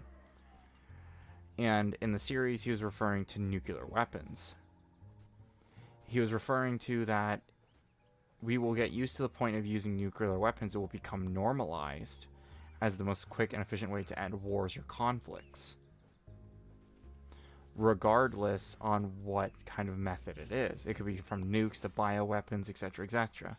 He didn't mention bioweapons or anything, but his general idea, his general meaning was, people will normalize those kinds of things. If they're exposed to it and the horrors of it, sure, people will say, we don't want this to occur again. But to ensure it doesn't occur again, they create their own, just so they can't be destroyed by it themselves. Mutual destruction and all that. Mutually assured destruction. Generally, that's the principle behind it. But I always find that was a very interesting thing to learn, where anyone can get used to anything regarding the circumstances. And when people get used to it, no one wants to change that status quo. It's easy to fall into something that's easy, then change it to something that seems right or moral. What someone believes today will not be so held true in the next 100 years from now, or 300 years. Which is inevitably fascinating. The things we've clung onto in the modern time could be easily abandoned in the next 10 years, and would people still uphold those causes? Of course, there will people that will be hold out, or older people will hold out the idea that the status quo should have never changed in the first place. And there's always been the argument, is tradition more valuable than the new thing? But eventually the new thing becomes a tradition. But here's the thing, as humans, like another game that explores like age and time through tradition is Arcanum Might and Magic, Might and Steamworks, or whatever it's called. And essentially in that game, the dwarves' perspective, the dwarves live 600 years. Dwarves live 600 years plus, right? Like, they live a long time. Humanity barely lives until 50 years old. 50 years old, because it's a Victorian era, essentially, game. inspired by barely lives past 50 years. So humanity will create marvels unlike any other because they live such short lives. But the dwarf, I think it was one of the dwarven leaders, he pronounced that humanity will create things that are beautiful, obsolescent, like some of the most beautiful things of technology ever created. And they can respect its functionality and use, but they don't know the consequences of that use because they don't live long enough to feel the consequences, which I thought was very beautiful. And the fact that he's right, humanity doesn't live long enough, or let's say our current generation, let's say you're like 30 now, you won't understand the consequences of an action until 50 years from now when it inevitably does something that you didn't expect. And some people would argue this is lack of foresight, but I think it's just generally we don't know. A lot of the time we would argue that people should know. They should be better at knowing what they should be doing. But my argument is no one can predict the future. No one knows what's going to happen tomorrow or the next day. And that is what makes it beautiful, but also terrifying. And that's why people fear the tomorrow, because it is a unpredicted future. They don't know what's going to happen tomorrow. They barely even know what's going to happen the next hour from now, let alone can they plan for it. And generally that's why people want to go into comfortable norms, because they can live their days without having to worry that one day someone's just going to walk up to you and just give you the good old British treatment and stab you to death. You can't create a society that is that unstable. People need a norm. If it's common to be stabbed on the street every day, then you would be carrying a knife or blade yourself to keep yourself protected. And if that's the norm, people will carry that norm and it will become normalized. So when someone comes in and says, hey, this is fundamentally wrong, people will say, no, I should be armed to keep myself safe. Regardless on if the threat is now gone or not, they will still argue for that protection, because they still see that street as a natural threat, even if the threat itself is now inevitably gone. Well, the street still exists, of course. I mean, the threat is being stabbed to death on the street. But let's say people with knives are generally arrested before they can commit a crime, on however that may occur. But now people are familiar with being armed to protect themselves. And generally, people are more comfortable with that now. And since people have grown accustomed to being hurt and doing hurting to protect themselves, they're more comfortable with that way of life, regardless on if the new law or order sees that as uncivilized. And it's incredibly fascinating. Like behaviors, philosophies, all these things are fundamentally core of being human, right? Generally. Because that's why I think a lot of media gets wrong about aliens, right? Aliens still have a vague notion of being human to a certain degree, which I always find is strange. Then again, it's like it's coming from someone that's writing as a human about aliens, so how alien can it really get, right? There are some that pull it off really well, how they explain how alien species work and operate, right, which I always find is interesting. But there are others that just essentially make them humans, but they're smarter than humans kind of thing. That's another thing too, right? They're human, but they're smarter than humans. Done. You know, that's why they have space travel and FTL and all that, because they just know better. Or, oh, it's machines. They inevitably just created perfection or something. But no, normalizing things, right, I generally find is one of the most dangerous things to do. But it's a thing we have to do. It's a necessary thing to do to make the world less complicated. We can't have the world under a complex set of rules because no one will going to follow those rules. For example, there are hundreds of laws on the books. I'm going to grab my first drink, by the way. It's around 1:30 in stream now.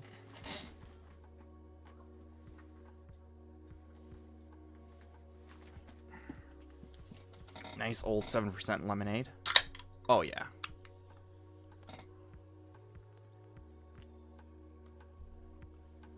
Oh, that's good. Generally, I find morality is one of those things where you normalize something to a certain point, people will say it's a right thing to do, regardless on how horrific the deed is. Regardless on how horrific it is, people will justify it because that's all they know. And that's why, let's say, early European settlers call natives and all that savages, because the natives were used to a brutal way of life. They were used to one day you may wake up and you and your entire family have been captured or killed just for nothing more than a beef with your neighbors. So they grew up in a brutal environment and adapted to that environment for the sake of survival. The Europeans, also having this, but more along to creating what people could be considered civilized, quote unquote, would call them savages, because they're like, oh, why are you still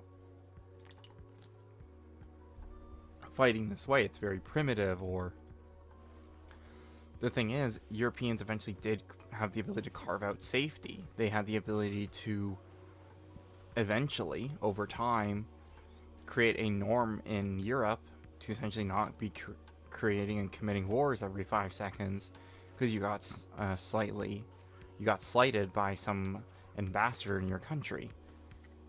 Don't get me wrong, it still happened sometimes during the exploratory periods when they were going to the Americas and everything, but it's not as bad as it was in, like, let's say the 1400s or well, there was some, like, it's not as bad. It's not a constant conflict within the nation. The nations actually became nations instead of just states fighting one another in a bigger country as a whole. As eventually it congealed into what we know as, like, let's say the UK, or as France, or Italy. They're not warring states anymore, but a country itself slightly fractured. Or internal conflicts happening every once in a while, but not causing destruction on the greater whole. So when Europeans saw the natives doing the exact same thing they did, they didn't want to acknowledge that they were that similar, so the easiest way to dismiss it was, oh, they're savages because they can't live a peaceful life. Which was true to a certain degree. Their lives weren't peaceful because there was always the conflict of survival or enemy nations, or in this case, clans. But they were also considered nations as well. There was nationhood among many of the tribes. But the thing is, war was still an inevitable thing, and it was normalized. People realized clans will war with each other, and lines would be kept being drawn just to perpetuate certain wars or conflicts. Oh god, these drawn sailors are tough. Jesus. Oh god, I'm stuck. Okay. Fallback point, get them into a crowd, and start taking down the weak ones. Shit. My god. These are some fucking strong zombies. Jesus.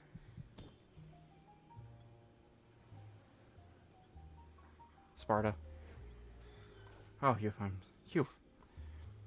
But I think generally philosophy is a interesting topic, but should never really be studied in schools. I think it should be a thing you learn from stories and tales when you're younger or when you're older.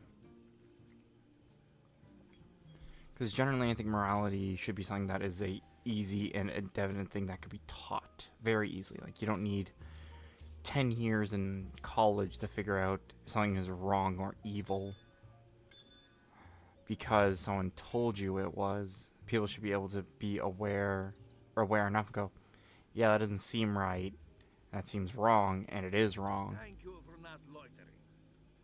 Generally, people should be able to tell that. They shouldn't be like, well, I think it's wrong, but I don't know why it's wrong, so I'm going to do irrational action against you. Is this the amber dye? No, tan. What I find is interesting, where a lot of people don't understand the morality of a situation, but they have an innate feeling of something's wrong or right, which I find is one of the most interesting topics, actually. How does someone know something is right or wrong, even though it's the first time they've experienced it, right? Generally, what I've heard was it's an instinct, right? We instinctively have a sense of wrong or good and evil. Others have argued it's a religious thing, where it's like you're able to sense evil because of a demon or an angel or whatever like that. I put less value in that, of course, but I think there's a certain how would I describe it? A certain kind of correctness to it. Have you ever had a feeling where, let's say you're going down a certain place at night or anything, it just feels eerie or not right? You're like, oh, it's just because you're at night, and it's a natural instinct that you were once preyed upon. But humans have never really been preyed upon before. Not in the last few, 10,000 years or so? So it's either something really deep in our makeup, like our genetic makeup, as a survival instinct of looking over the shoulder and trying to make sure nothing's trying to eat us from the woods. You're going through the park at night doing like a jog or something early in the morning. Or there are things that are unnatural in the world and humans have a natural sense of that unnatural idea, but are deemed crazy because how would you know if something unnatural existed in the world, right? If it's unnatural to be able to even perceive it, how would you be able to report it or see it or understand it? My favorite thing is about like phenomenon, like let's say paranormal phenomenon or any other kind of phenomenon, is it's only observation based. And even let's say you get a recording of noises or pictures of like ghost orbs, that's the whole thing about ghost orbs and all that. Some people have dismissed it as just energy forming, but no one can explain why the energy is forming, right? That's one thing. But the thing is, let's say things about like ghosts or, paranormal things, is if, let's say, that proves an afterlife fundamentally exists, that just means your afterlife is going to be still tied to Earth. Like, you're still here. Even though you're not as human as you are. So it still ties you to, let's say, the mortal plane, I suppose. So you're tied fundamentally here. This is where your soul exists.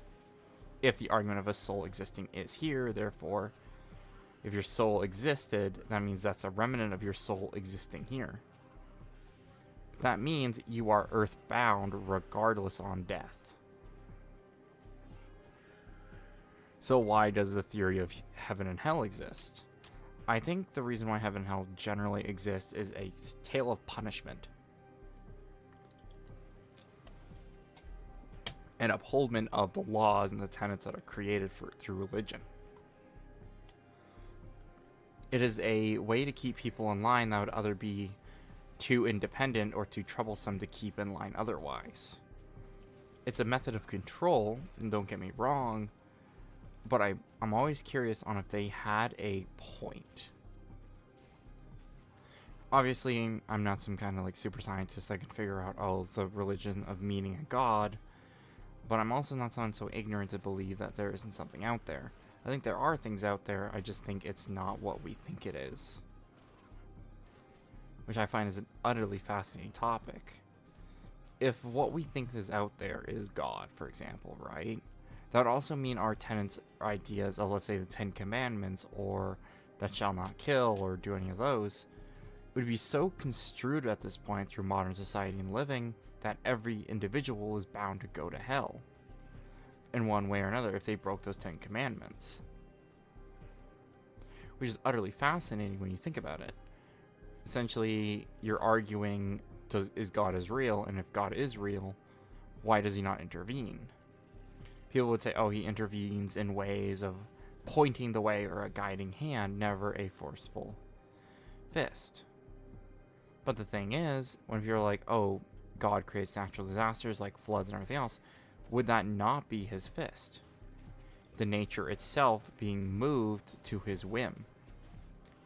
And then it's interesting because people justify bad actions of God and benevolent ones as the same thing. They're still both acts of God. One's a punishment, and we deem that punishment as something that we have done. It's not God's fault, it's our fault for not believing in the book. And I find that's utterly fascinating as an idea. It is taking responsibility of one's own actions, but for nature itself. For example, obviously we're not causing natural earthquakes yet. I don't doubt that won't be a technology that will inevitably exist at some point, creating earthquakes and natural phenomenon disasters. And there is a lot of other things that humans do, but things like natural disasters, where we're generally not responsible for creating a natural disaster. Only the man-made ones we create by using our technology.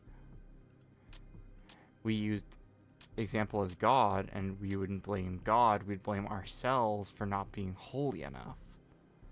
Which I thought was always interesting, because a lot of people want to ditch responsibility. But in the ancient times, it was the reverse. We wanted to blame ourselves, so we wouldn't blame a divine figure. Which I thought was very interesting. Like, a fascinating topic. Like, fascinating. Like, utterly fascinating. Like, oh my god.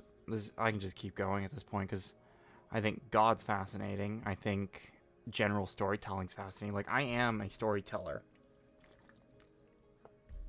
On again, off again. I love writing stories, writing a whole bunch throughout a year, deleting all of it. Kind of a restart of the next year kind of thing, right?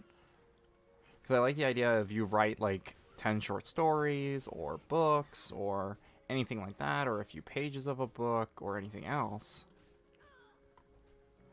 I don't have a problem with calling, like, I'm not a writer, I just like writing stories and telling stories. But I think stories are fundamentally interesting. That we can tell such tall tales and yet still enjoy them. And I think that's what's wrong with modern societies these days. We create stories that no one wants to tell. We create stories that are so uninteresting and so boring and doesn't relate to anything of substance, we fundamentally refuse to even listen to them. With such stories having no kind of, I guess, value, I suppose, that's why a lot of modern media is just kind of ignored. There's no substance to it, no uniqueness, no nothing.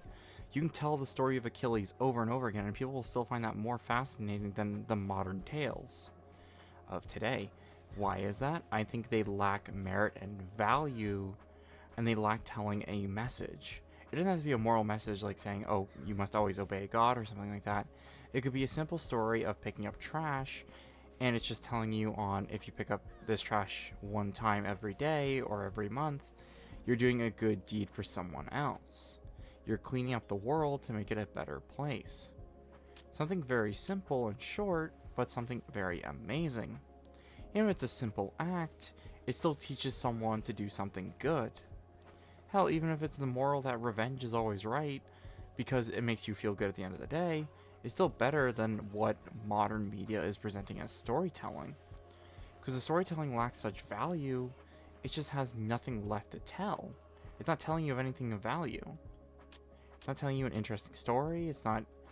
And the effects and all that, like, let's say there's a bunch of visual effects as well and everything, that's the only thing that's keeping a lot of this media alive. Is just the interesting visuals. But the stories themselves have no value. They have no substance. They have no, how would you say, excitement anymore of telling a story. But the old tales, of like, let's say Achilles is a good one, or the Battle of Troy, or the War of Troy, all these stories still have fundamental relevance until this day. And you can tell that story several different times, and people will still love that tale. A fine warrior like yourself, I'm sure. Compared to many of these modern tales that hold nothing at all. They don't hold substance, they hold nothing, and they value nothing. And I think that's the problem. If it holds nothing to value, anything at all, it becomes flat, meaningless. Not only do we need a story to relate to, but we need a story we can understand. Without both those things, we just don't care about that tale. The ship was bearing gold and weapons to Antwerp. If we don't care about the tales we tell in the modern day, we will inevitably ignore them. There could be lessons in them for sure, but not a lot of them have a lesson. And if they do, it doesn't make sense. it's not relatable by most people or even to the people it's being told to. So why tell the tale? It is because they know they can keep telling the same tales as long as they can make money off it or various other gains. They don't care if the tale helps or worsens the society or the environment we live in. Rogue defense. I was thinking defense and runes, actually. I know defense is generally not the greatest, because if I'm going to be dual wielding, that's not going to be good, but warfare would be good. But then again, I'm just double doing the dual wielding, right? So I was thinking spirit or dream or storm. Storm could be fun. No, I mean, I should go defense. No, because defense utilizes a shield. Right, because it utilizes a shield, regardless on if I'm going to use a shield or not.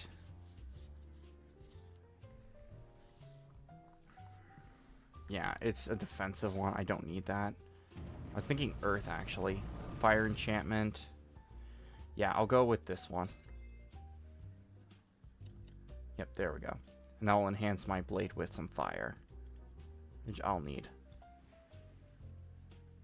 Awesome. But that's the thing. I think a lot of modern storytelling lacks substance. It lacks, how would you say, a genuine quality to it. It seems the stories that are told today are as fake as the place that makes them. Everyone's talking about the And it's island. unfortunate. Yes, I found out where the restless dead go. Old news, the three princes each missed. It's unfortunate because I think there are still stories worth to be told, even in the modern day. And if our tales lack substance today, what are we passing on to the next generation to learn? That all stories are interchangeable and they have no merit? That's a bad way to tell the next generation that there's nothing to look forward to. Your eventual reality will be so miserable, it is better to die than to live at all. Which I think is incredibly saddening. But that is the inevitable future we are creating with the tales we tell. They lack a substance, and everyone that tells them is saying everything's going to be awful in 10 years. There's no optimism left in society. People will eventually keep believing that route and refuse fundamental reality where there is still a chance, but they have to fight tremendously hard to even obtain that chance.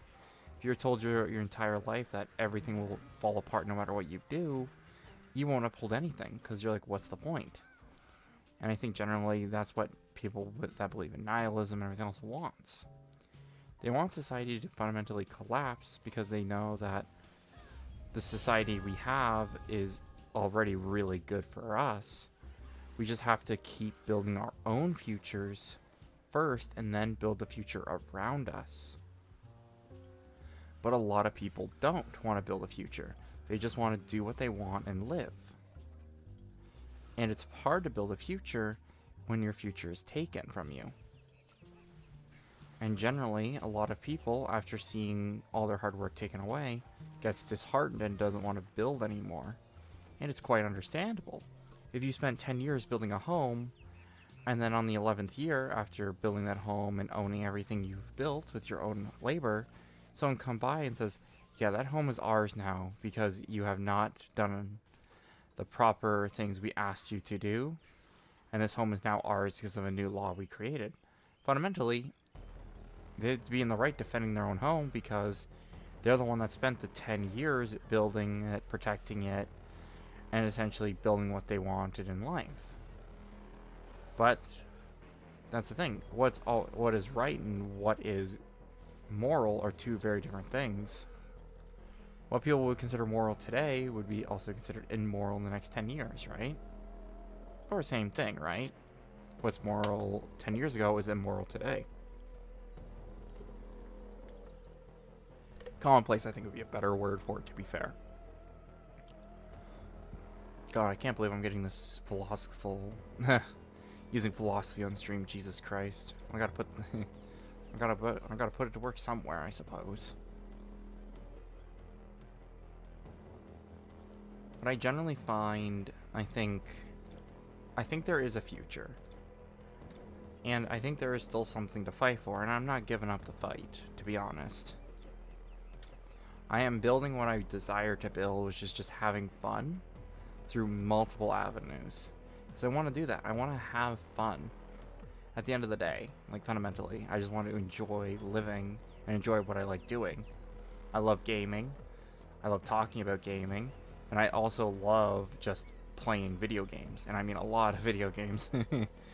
Oh boy. Only if, like, for example, in Monster Hunter World, I helped like 4 or 5 people beat the entire game of Monster Hunter World, and then helped them beat, what do you call it? Iceborne. Oh god, those were fun parts. It was funny. I first played Iceborne, Monster Hunter World Iceborne. I was like, oh, I have decent equipment. You know, it's not the best tier of equipment, but it's not the worst either. You know, it's okay.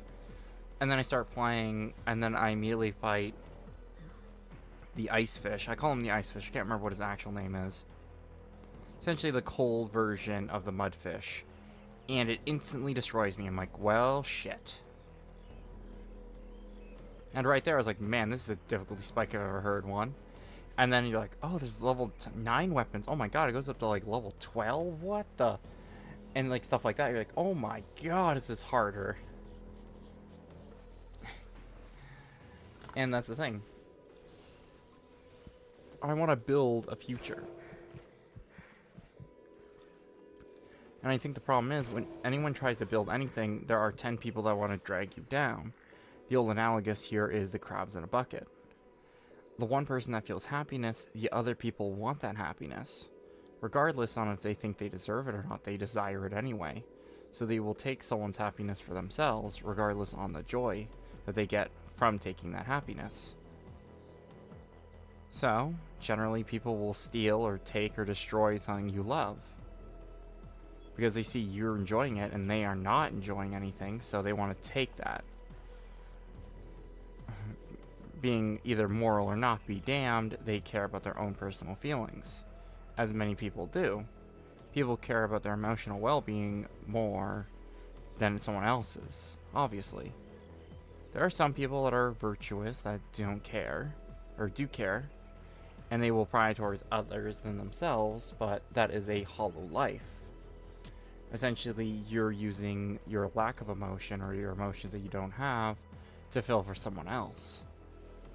You yourself being hollow, you desire something else from someone else that you could never get on your own. Some people would argue that's being parasitic, right? Which is a fair analogous, or a fair analysis. Because it is. That is inherently parasitic. Good, the caster's dead, so I can just take this guy down. But generally, how do you explain immorality to someone that's never thought of immorality before? I guess right and wrong would be considered morality, I suppose. But the problem is, right and wrong has to imply you know what is right and what is wrong. Also depends on where you live and who you are as a person. Some people would see just killing your neighbor for a loaf of bread is a reasonable action and is actually justified. Gotta run around like a maniac. Then others will justify their horrific actions. And they're like, hey, it was me or them regardless, right? And some of them are justified, obviously, right? If it's a situation of survival. Like the Andes Mountain pops in the mine. You know, the whole soccer team goes cannibal to survive kind of thing. Some of it's an instinctive thing, and morality has no place in a place of survival. People say, oh, you know, you should live by your principles no matter what. No, there are times where you have to bend or break your principles because the situation has turned so dramatically. When it is like situations of intense survival or intense stress or anything else, that is where we need to survive. Where we have to throw a lot of the things we've learned from either a proper society or an improper one and choose life instead of anything else. Don't get me wrong, a lot of people justify survival that way, but it's easier to cope when you do something truly horrific and you had to do it to survive. And if you didn't do it, you would be dead right now. other people generally argue, well, if you didn't do it that way and survive, and it wasn't out of survival, then why did you do it? And a lot of people can't answer that. Generally, it is just to survive, and people drop it there for the very good reason of that trauma. Generally, that trauma is pretty horrific, especially in points of pure survival or desperation. We are willing to essentially do anything. You could be, like I said earlier, you could live in a proper society, quote unquote. I don't find any society proper. And you could do the most desperate acts just to achieve what you consider success. And that success is the most horrific thing you've ever seen. That guy's wearing some weird armor. Oh.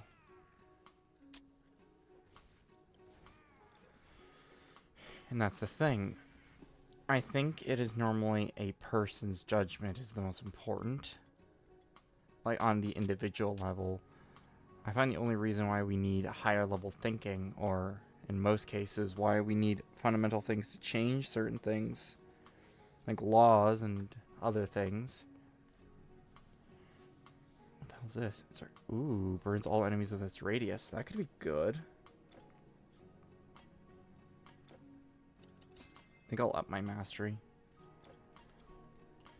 And generally you could argue fundamentals or basics of morality, but I think the thing is, the more morality you argue, eventually, or inevitably, I think would be the better tell, is eventually you could moral anything out of existence or into existence and deem it moral.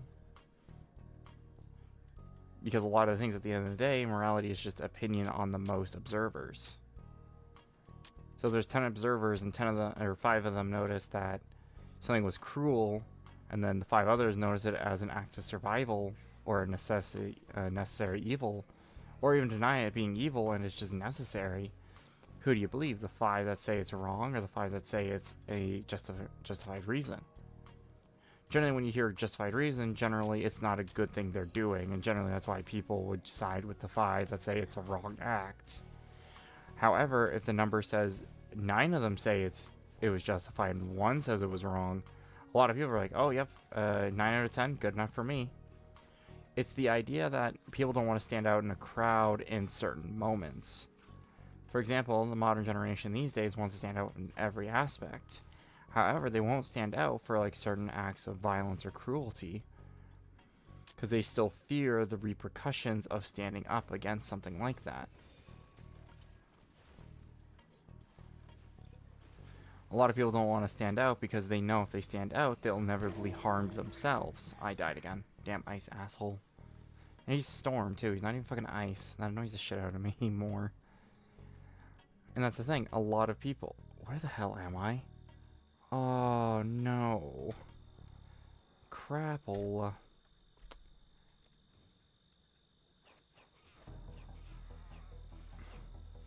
That's what I find is fascinating.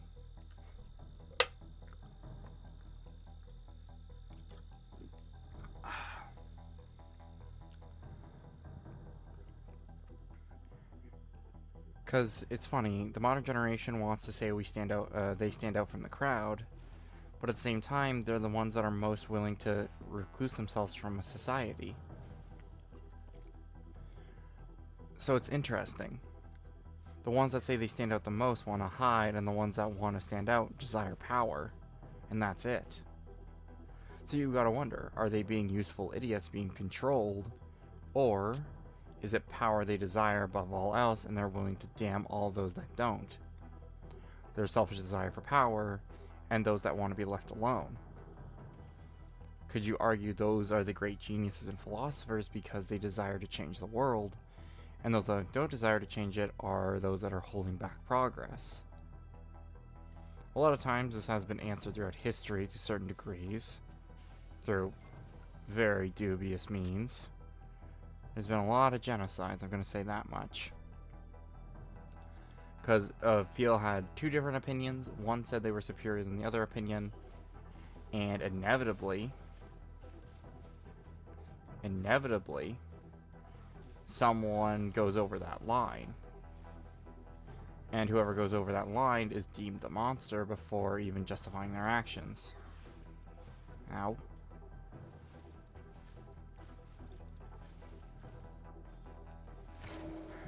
Oh my god, this guy is a fucking brutal ice mage. Oh my god. Ice just sucks. Ow. Nope, nope, nope, nope, nope, nope. There we go. Okay, I gotta heal up first, because this is not a winnable fight. Not in my current circumstances. I gotta power up with some health potions. Okay, there we go. Got at least something to start with. And that's what I always find is interesting about morality, where essentially morality, like I said before, should be a basic fundamental people already know, not something that has to be taught. But I think people generally have a compass telling them what's right and wrong, even before they witness something wrong or right. I think that's just a general rule a lot of people know, instinctively. I think philosophy is there to just let us understand why we think it's right or wrong. And the problem is when people don't understand why we try to see things right or wrong, and they just deem it as wrong without even trying to elaborate why it's wrong, that's why philosophy is there to say, hey, it's wrong because of this. Generally, that is the understanding. Generally. But then again, I'm not a professor of philosophy or anything. Generally, I find philosophy is like a mind poison, essentially, where anything and everything will inevitably be twisted in a fact or quote fact or logic thing, where people determine anything is logical or factually based as long as enough people agree to it, even though it may argue with, you know, reality. And generally, that's how a lot of things get justified, as in like mass murders or mass genocides or various things that should never be justified in history, like the hunting down of a certain people or hunting down people that are considered dogs or like they're less than a dog and stuff like that.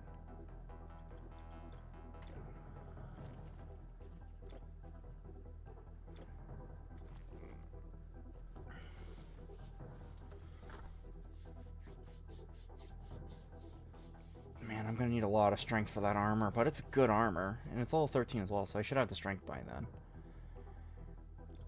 Defensive ability, increase that. Yep. Oh yeah, even better armor. Yeah, 122. Yep, that's good armor. Ooh, yeah. Oh, this is a banging song. A stone speaker. Nice. But I think philosophy, is one of those rabbit holes that I think someone should be taught in it by natural examples. Not in a classroom where they're like, oh, this is what's wrong and right, because inevitably all you're doing is teaching them what you think is right and wrong, not what general philosophy is. And that's a very bad thing to do, because there are some people with certain moral codes that will believe anything is morally justified as long as it brings them either pleasure or happiness, regardless on how correct it is. And I think a lot of modern philosophy being taught today is like that, where they will teach that brutality of any kind, regardless on how brutal or the methods, are justified as long as the people you're doing it to you deem less than you. And you're like, well, that's awful. I thought we would have evolved by that. Evolved to know that's wrong. Well, yes, we already know it's wrong. There's a reason why people aren't just killing each other in the streets tomorrow, even though if there was no law to throw you against it. You know it's still wrong to kill someone, so you wouldn't kill them fundamentally. But the thing is, a lot of people would justify it because they're the wrong kind of person, or they shouldn't exist because of this reason. There's a lot of reasoning people will use and a way to make you double think on how things work. Even though they may not make sense to you, they're like, oh, it makes total sense, just believe me. And a lot of people are more willing to have blind faith in something than actually investigate it for themselves. Generally, the argument is time. Generally is the argument for that. no one wants to investigate anything because it takes an amount of time to figure out. We've got armor.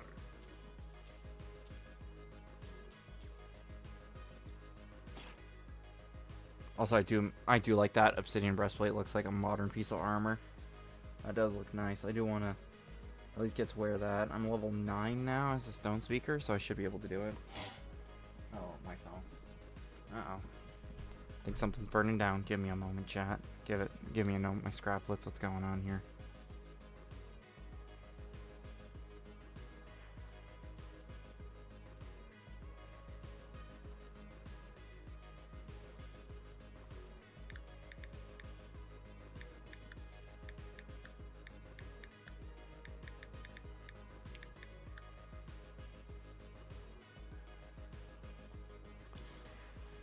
Yeah, but I think the problem with any kind of like teaching of something, let's say how you teach form in a martial art, or how you teach general things, right?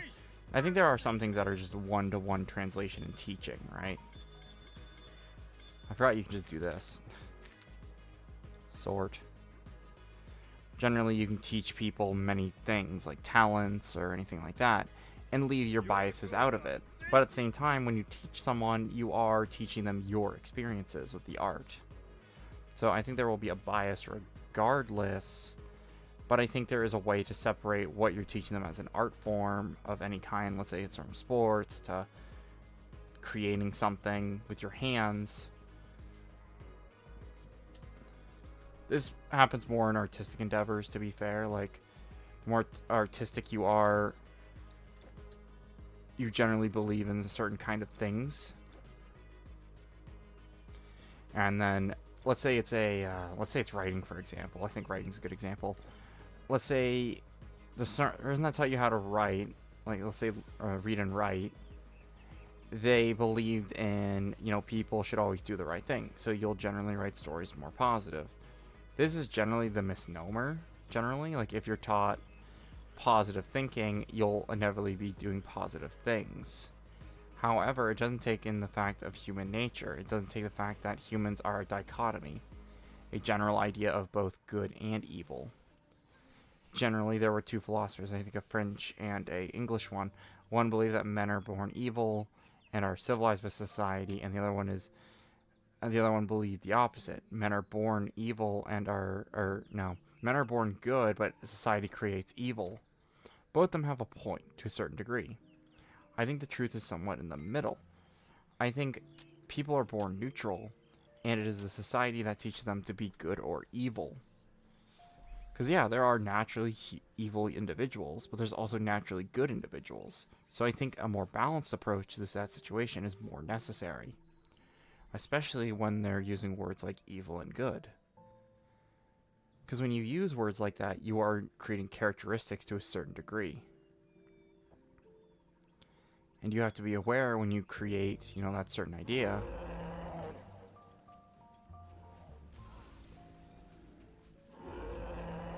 Generally, when you create those ideas, you have to be able to understand those ideas. If you're unable to understand why you can call something evil without knowing what evil is, then you're just creating a misnomer. And that's the problem, right? If someone creates a misnomer and misidentifies something as evil and it's actually a good act, what's more evil? Telling a good deed was actually a false deed, or being good about that deed? Okay, I gotta be away from this guy so I can access the portal. Okay, now I can access it. Whew. Right? So, what I'm getting at is morality, general morality, should be learned through experiences and then taught later on if it's deemed necessary. And even at points where it's like, let's say it's in colleges or something, I think the problem is those biases are quite strong. And I mean incredibly strong. Come again. The more biased an individual is, the more they're willing to teach their biases to the next generation. Prejudices remain because of that. Some people say, oh, you know, they can teach neutrally. I'm like, no, no one can ever teach neutrally, but they can't teach. Yeah, this is just going to be a health bar fight.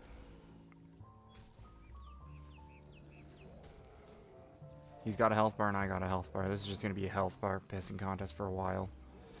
But generally that's what happens with morality. Generally it gets inevitably corrupted. It'll always be inevitably corrupted by those that are seeking an ideal and push an idea to others. Regardless on how valuable the idea is, they want to push that idea onto others and force them to think that way. Even though they could be teaching something fundamentally evil, they don't care. They care only about the results they get from teaching that inevitable evil.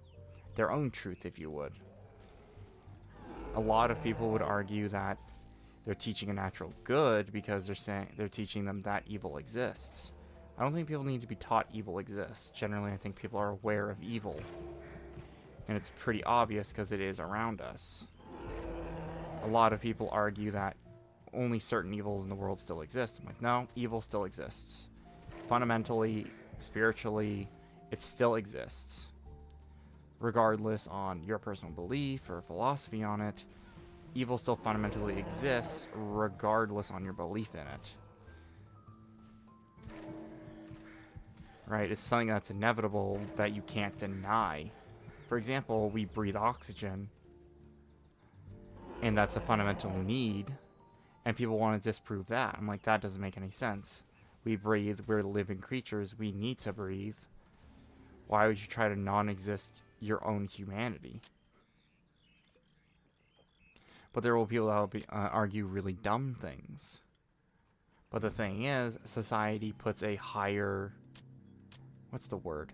A higher preference on them because they had teachings and schooling and all that, teaching them that.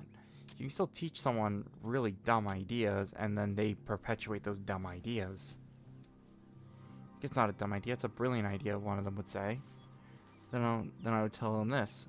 If it is such a brilliant idea, why has it never been implemented? Like, oh, it's because of this reason.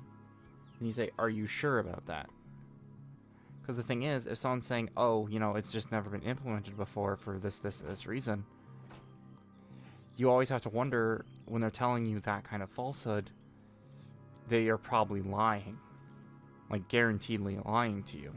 But a lot of people don't deep think that much. They just go, they take things at surface value. Like I said before, a lot of people have lives. A lot of people live outside of the very basic ideas of morality I've been talking about today. A lot of people just say, oh, not my problem, not going to happen to me. And then down the line, it does become their problem. Like, oh my god, this is a massive problem. As the decay gets worse and worse, because societies normally decay and die over time. It's generally a thing that happens. Inevitability, I guess you'd call it.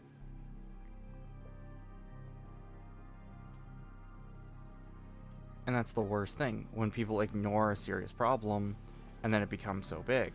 But the problem is, people will also artificially create problems that inherently sound correct, but are wrong. Like, they can't exist because it doesn't seem like the principle itself that they're basing their ideas on doesn't exist. Or they twist an idea to such a point where it doesn't make sense anymore, but the fundamental aspects exist. So essentially, they're creating a false cause just so they can champion it and say it's a problem when it's not. Or overconflate it, you know, the whole mountain to molehill saying. Wow.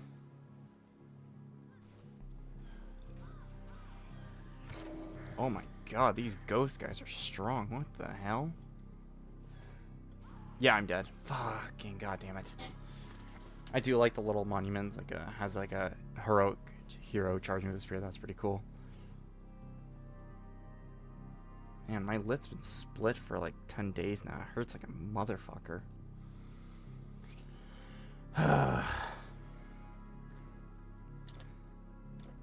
Well, my scraplets. I think I'm going to get my body and I'm going to head to Greece. Or, well, through this damn forest here. I think I'll complete the Halcyon coast. And I'll get to the next city for the Oracle, do the Oracle, and then I'll probably go. Because, man, today has been a fucking ride. I can tell you that. Well, this stream's been a ride. I can tell you that much. I haven't been able to talk about philosophy in fucking ages. And be actually excited about talking philosophy and shit. Oh my god. But here's the thing. I'm just a random guy on the internet. Don't really take my words to heart. I would just say just keep improving yourself generally. Not like this guy. This guy did not improve. He kind of got eaten by the ground. Don't be this guy. Don't get eaten by the ground. But like I said, it's like any kind of topic like that, generally take it with a grain of salt from anyone. And don't base your entire moral belief on some random individual. Try to base it on multiple experiences through your lifetime, the life you've lived so far. Even if you live 5 years or 10 years, you still have experience.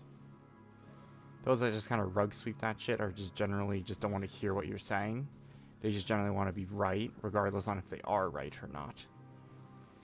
And a lot of people are wrong. A lot of are. There's a reason why that's why there's a lot of times where people need to revise things so much to make sure they're perfect. Because your first initial ideas are sometimes Sword wrong. and shield, not your style? I think you'll find what you're looking for here. And this is the third round of buying health potions in this stream. And I bought a ring by misclick. Oh well, I'll keep the ring, I suppose. Yes, a good day. But no, it's just like anything about ethics or morals, right? It eventually boils down to the individual, regardless on if someone says it's morally wrong or right. The individual will be like, no, I think it's right. Because it inevitably boils down to the person committing the action itself. And then them having to justify their actions to their peers. Or a greater amount of people to justify their actions, right? If you have to justify why did you burn that orphanage and you say, oh, all those children were going to become mini dictators or something like that, where they're going to cause damage to 100,000 lives, you're not going to believe them because you're like, oh, how do you know the future, right?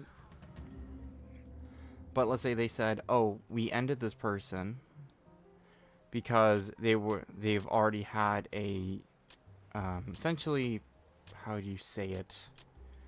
Essentially, bad actions in the past, like did really bad things, like genocide level of shit.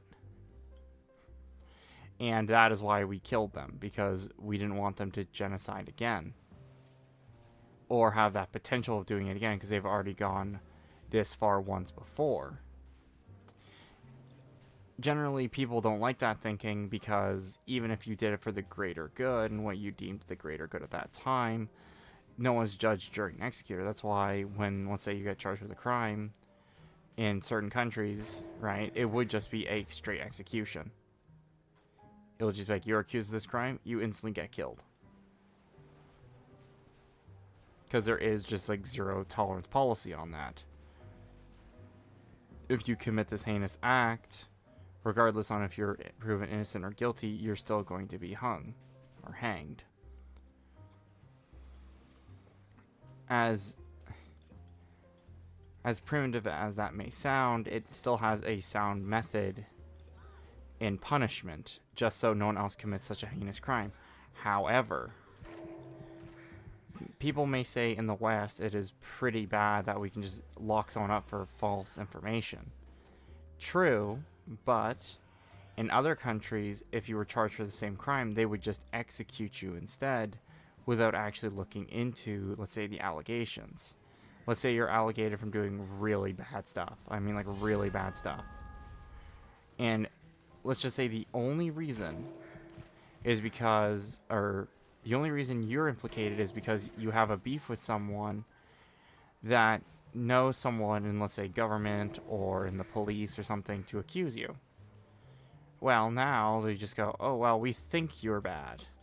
Without even proving you're evil, they've already assumed you're evil, and they're eliminating you as their justice system would ask them to do. Because that is their justice. The idea of justice. Obviously, it's not correct, it's not moral, it's not right, but they still do it anyway.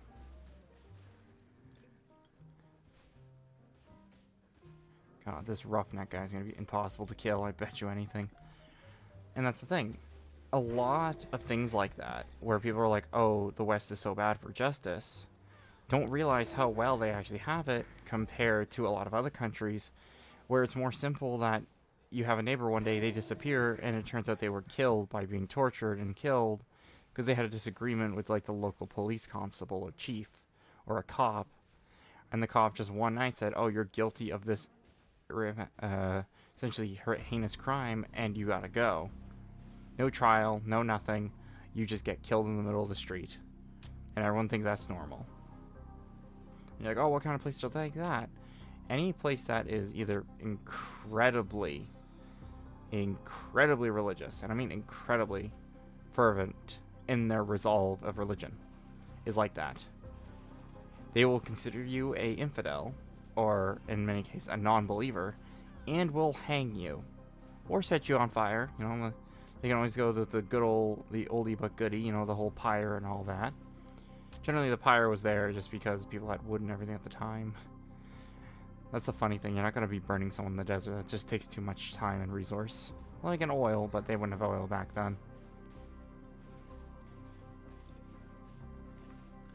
It's always interesting, though, when people bring up certain causes, and then when you know the cause is all BS, and you tell them that, they can call you a conspiracy theorist. And I generally, when I tell them, is conspiracy theorists are just spoilers. They just like spoiling shit for people that just haven't understood why they've told them the info yet. Because I normally find a lot of conspiracies aren't because a cabal of individuals are holding it back. It is just because no one wants to say the truth instead. So I find conspiracy theory is less a secret organization or something keeping secrets. It's more of, how would you say it? People just want to they omit the truth. They don't say the truth outright, but they don't exactly lie either.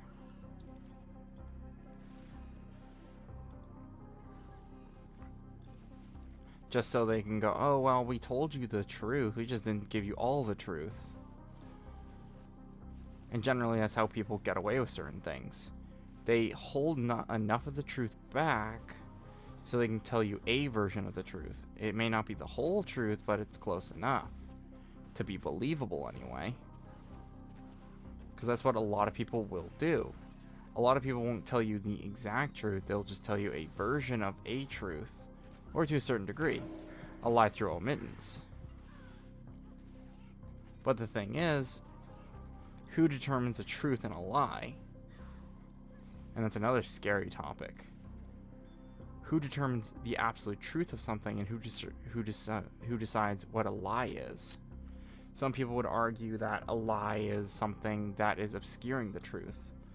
Others would argue the truth itself can never be obscured, because it's the truth. It's literally right in front of you. A lot of these people don't realize that truths are often obscured all the time. Just so it's easier for people to live.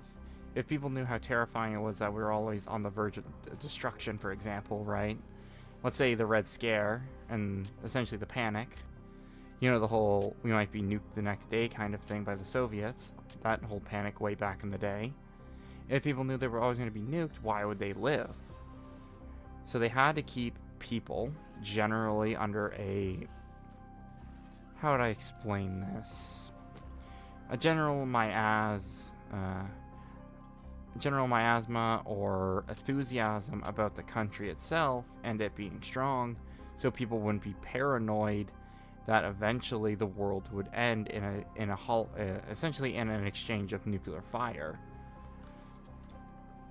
So they had to keep, the public happy. So it'd be like, oh, just accuse someone of communism or things like that, just to keep essentially the peace in the country. Even though at the time it caused more chaos later on, because the whole, oh, we're gonna capture you and torture you and all that shit because we think you're a communist didn't really fly. Because it's ironic, because the Soviets were doing that too, thinking people were capitalists. So the whole argument that the West was better than the East, or communism versus socialism, or communism versus capitalism. Also, my favorite thing is like, oh, that's not real capitalism, that's not real communism. they're both bad systems to their own right. One actually gives opportunity, the other one tries to make all opportunity equal. Both of them aren't the greatest, don't get me wrong. But one will be better to live under than the other. That's what history has proven. Okay, yeah, I have enough for that. Wow, regeneration on a handheld? Nice. Physical strength, yeah, I'm gonna need more strength. Come again. Gonna need to be a bit of a meathead to use. Yep, more burn damage, and I'll do more rune mastery. Yeah, I should probably up this one, like magical charge in the other one, just to see how that goes. Zeus protect us all. The Oracle of Delphi. Skeleton Raiders. Bring news of your victory to Abaros and Mank. Where is this dude? Oh, there he is. Skeleton in future times. I should have talked to him earlier, because I could have probably saved myself a lot more headaches. Oh well. But that's the thing, right?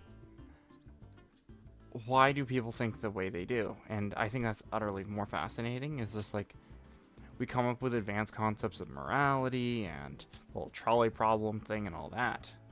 But how much do we actually understand what those problems represent? Like, the common individual.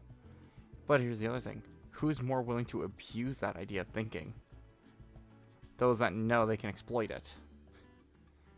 And that's the horrifying thing, my god. Those that are willing to exploit those kind of ideas are the most horrifying individuals of them all. That also goes down to like psychology as well. It's just like someone could be a psychopath, but they could live normally throughout life because they just adopt other people's emotional feelings and everything towards certain things. That's another thing too, where psychopathy can actually just happen.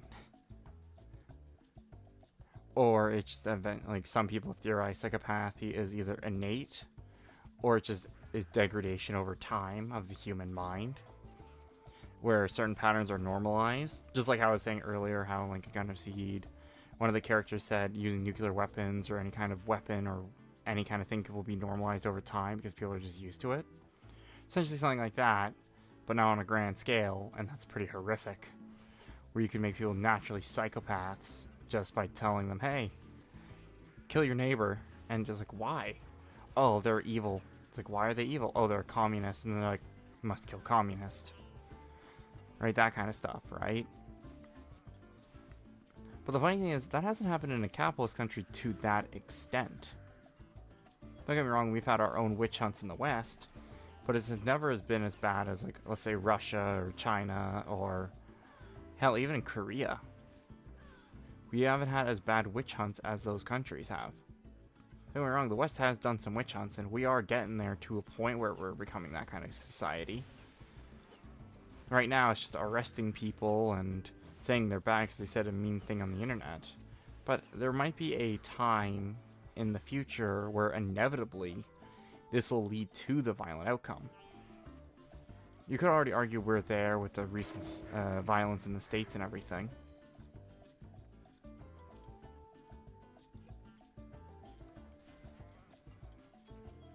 You can generally argue that even now, and to be fair, I wouldn't argue against it either. Where in the West, people have already gotten to that point of fanaticism. Or the willingness to kill one another for nothing more than what we deem as right or wrong is still occurring. Because of either religion or differences in politics or ideology or anything else. And I wouldn't argue against that that's not happening. I think it totally is happening to a certain degree. And arguing against it would be foolish because it would be not stating the current decay of the West. Like, it's like the West is decaying and dying. Like, it is falling apart. A lot of people don't want to admit it because we want to hold the idea that our country will bounce back, and it probably will to a certain degree. But the things that have happened today have been happening throughout history the entire time. We have done the same witch hunts for thousands of years, and people still argue that those witch hunts are wrong, and yet we do them again anyway. But people just find new reasons to commit those witch hunts. Way back in World War II, they used J word, you know, that word, and they justified it as, oh, you have that kind of behavior, therefore you're going to the camps. Good luck with that. And then we can go back to, hell, same instance in the USA and Canada at the time. If I remember correctly, there was those internment camps for anyone that had an Eastern appearance. Now, not just if they were from China or Japan. I mean, anyone that looked Asian would be imprisoned. That is a big story in Canada and the US. I'm trying to remember if it happened to other places too. I think it might have happened in the UK too, but not as bad. Then again, the UK was being bombed at the time, so I don't think they really had the chance to do internment camps for Japanese and Chinese-looking civilians. I think every country has, you know, their moments, right? But I think the dumbest thing is when people are like, we're going to dig up this issue from 100 years ago over and over again. I'm like, why? Yeah, these battle standards are fucking devastating. It's generally better to lure them away from the battle standard and then take them on. Generally. Because then again, my armor is still kind of crap. Actually, it's the best I can probably get at the moment, because it is a decent piece of legendary gear. Yeah, so that one needs 13 and that one needs 11. But now, what can I say about morality? I think it's the most interesting topic, but it's also the one that is the most pointless. Because you could be like, oh, you know, the most virtuous or moralist person or whatever. You can do a lot of things, right? But it's just, at the end of the day, I think morality just replaced religion. Like, being moral sounds like trying to be a saint of a religion or something like that. It sounds very, you know, preachy, sounds very holier than thou kind of thing. Which is very surprising when you think, if this was the thing to replace religion.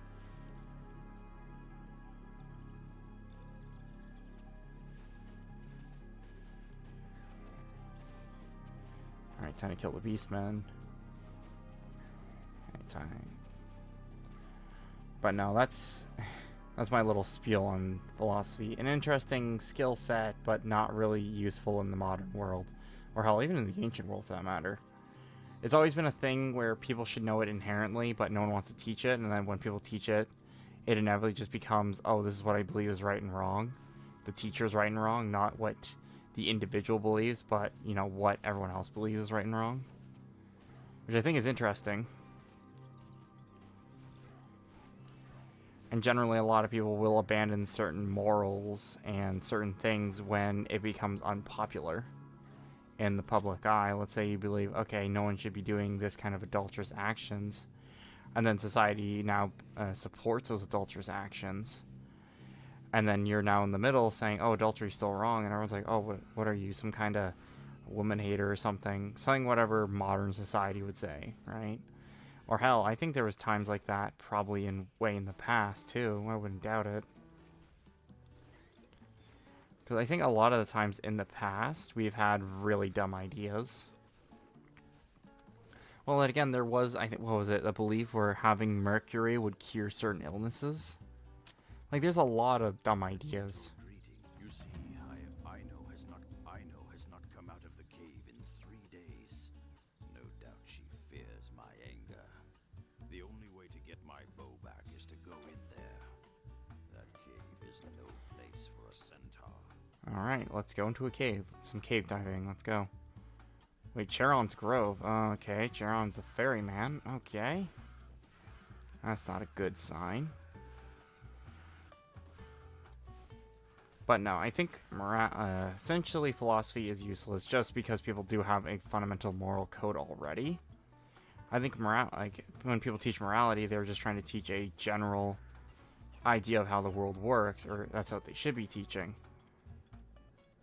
But it inevitably becomes a preaching where someone preaches to you for 10 or 9 hours straight. Or actually general classes are like 2 or 3 hours, right?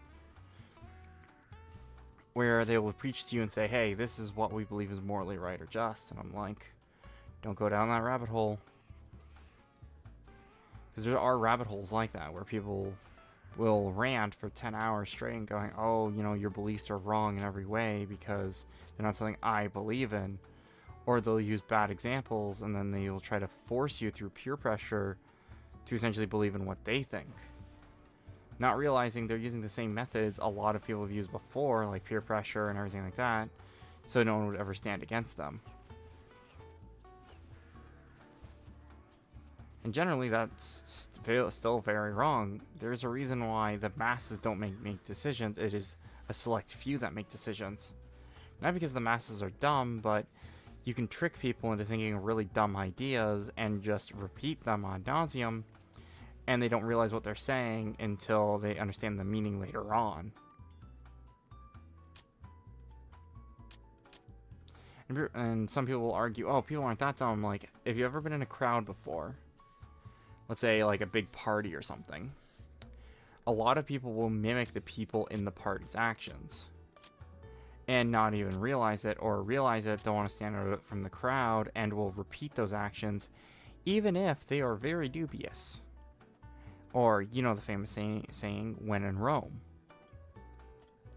Generally, this idea is for conformity, where people will conform to the situation they're in. Generally, it's good for adapting to awkward social interactions or to survive some very dangerous social interactions if you've ever been in a dangerous social interaction.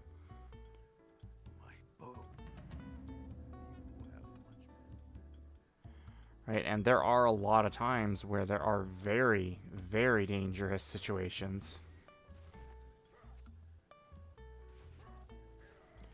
And a lot of people don't want to accept those dangerous actions and just ignore them. Bonus resistance, I'm going to need that.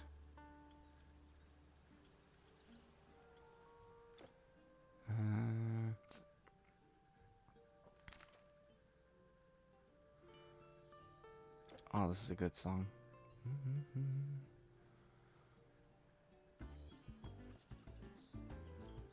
Village of Ambrosius, you know, the ambrosia fruit and all that. But no, like, I find philosophy is an interesting topic that should be discussed. Don't get me wrong, it shouldn't be a topic that should never be named. But I think there's a lot of topics that should be like that too, though. A blacksmith of remark Termerus is gifted. He can make marvelous things. Termerus is gifted. Actually, no. I think every topic should be broached and shared to a certain degree. I don't think any topic should be certainly taboo. I was on my way. I lost my possessions, but I kept my life. I would call that. I see you've traveled a long road, stranger. Come, have a look.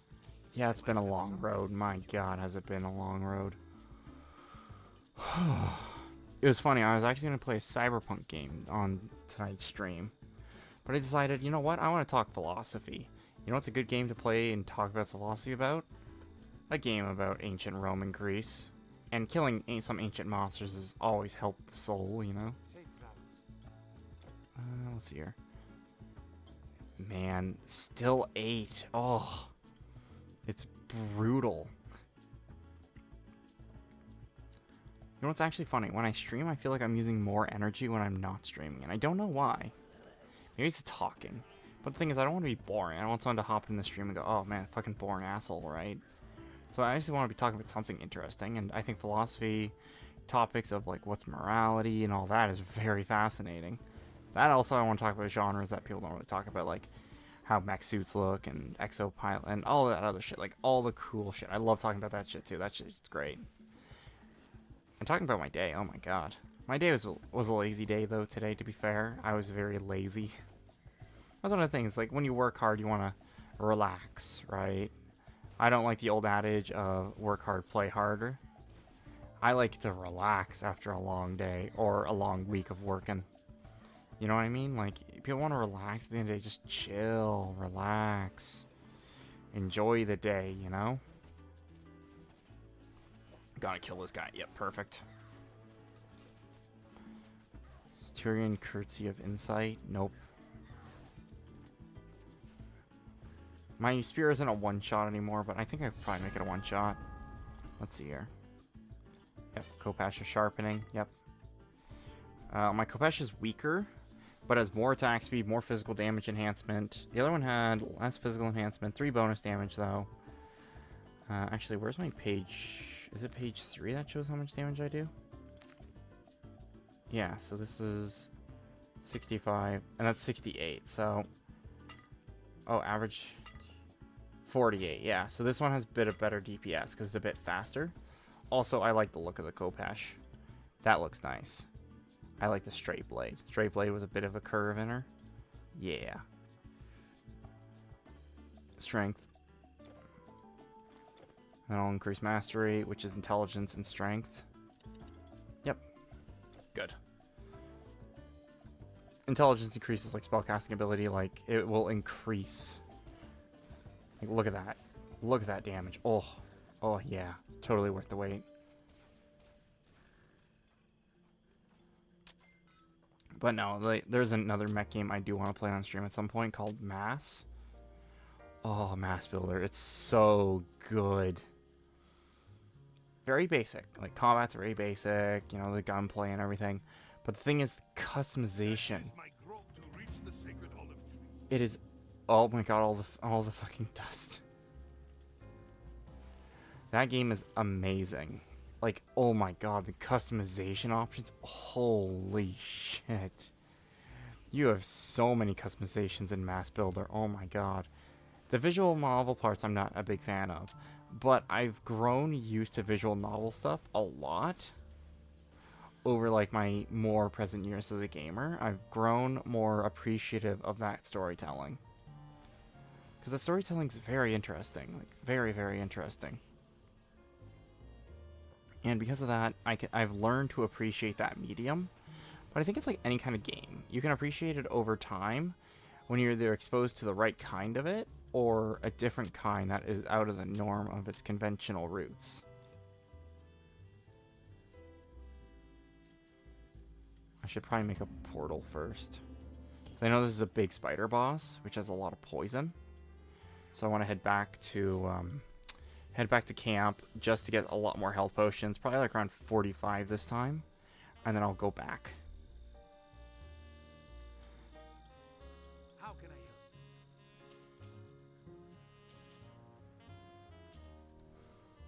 It's funny, you can't dual wield spears, which that was the most disappointing part. That you can't dual wield spears. I'm like, oh, dual wielding spears would be great though.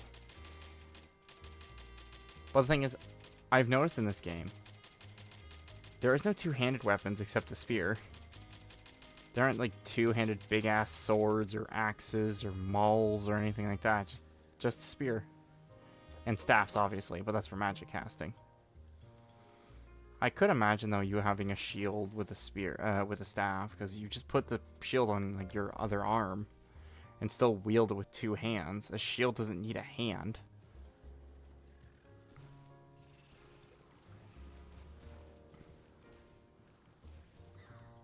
Oh my god. She hits like a freight train. Well, again, she is a mythical spider woman. What was I expecting? Oh shit. Okay. Run, run, run. Run around, run around, run around. Get some health back. Okay. Round 2, motherfucker. Come here. Come here, motherfucker. Oh god. Come on. No, no, no, no. Come on. Kite her around. We gotta kite her around. Okay. Okay. Because I can kill her, essentially, her hologram spiders pretty instantly. Or her ghost spider, so that's not a problem. I think it's her poison is the problem, because I'm not really resistant to poison. So it does rip through me really easily. And whenever an enemy has mobs, they just increase the output of damage. Which does not help. Ooh, a lot of stuff. Also, yes, this is from an older gaming era where you have to pick up everything per item. It's annoying as hell. Also got a sacred stick. That's pretty funny. It's like, ah, yes, this holy stick from this holy tree. Ah, yes, just on a random pedestal, of course. Of course. Yep, map. Okay. Abandoned goods. Where is that? Scared. Trader near a ruined city, only to be scared off by skeleton warriors. He told the goods were not for this taking if you could find them. This guy is like in some trees right before the Oracle town. And then I have that, so that should be good. Yeah, so this is the Olive Grove. So let's head up and let's start continuing from here.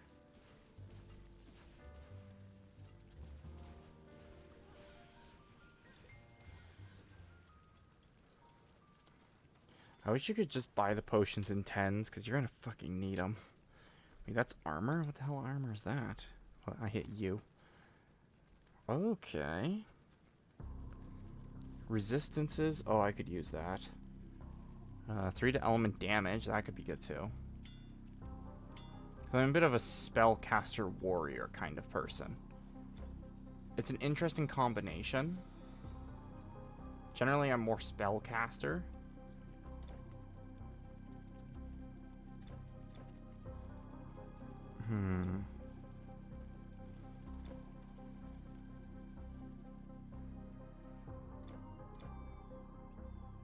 Okay, that loops around. So where is the city of Delphine then? Let's see here. Oh, I see what you have to do. So this is the right direction, but it just curls around to underneath the breach there. It's funny, I never really had to look at the map before in Titan Quest to know where I was going, because the game is pretty linear.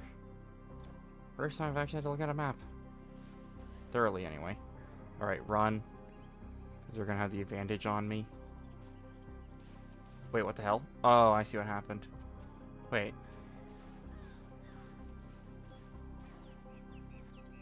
Oh, I see. When I hit U, or Y, sorry, it changed. Interesting. So you can have a second bar. Interesting. Well, it explains that because on how many abilities you can actually get. How many abilities we'll actually use, though, is very different. Because you're saying you'll barely use probably like 4 different abilities if you want to make it simple. There are some crazy combinations I've seen where it's like use a weaken spell, then a strength spell, and a whole bunch of crazy shit you can use. Jesus, is this Oracle City this far out? Like, holy crap.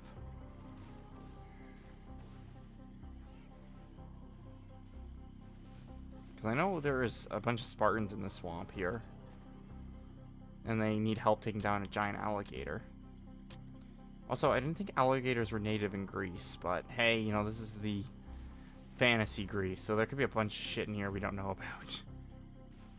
But I do like this game does follow the old style of Diablo 2, where it's just like, you won't be hitting like level like 15 or so until you hit the second act. Which is great, because it's just like, man, you're going to have to trudge through a lot before you get to the killing monsters in one shot and being so strong you can just BTFO anyone near you. It's kind of nice to see a game that's like, no, you have to take time to play it.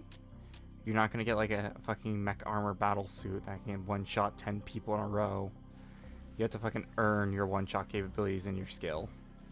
And even then the game won't fucking respect you either. It'll be like, you can only kill one enemy, now kill 10 of the same enemy at once. That's what I like about older games and everything. They are still willing to challenge the player even when you think you've reached the top tier of play. Where the game's like, no, you've just reached the beginning, you scrub. You have a lot of work to do. And that's the amazing things about like older video games. They're not afraid to show you the challenge. Don't get me wrong, some new games do it, but a lot of the older games are like, a lot of them were inherently a lot more difficult. Maybe because they weren't as smooth as gameplay experiences, right? Like some of them were just designed to be dickish. Just like, I mean, like absolutely some games are just like, nope, fuck you and your time. You're going to be spending all night getting one item. Anyone that played WoW probably knows the feeling. Yeah, so let's go talk to this Oracle. I am done being in these swamps for fucking ages. Oh, and I'm getting tired too, Jesus. It's almost like 12:30 where I am. It's way too late for this shit. I'm done killing mythical monsters.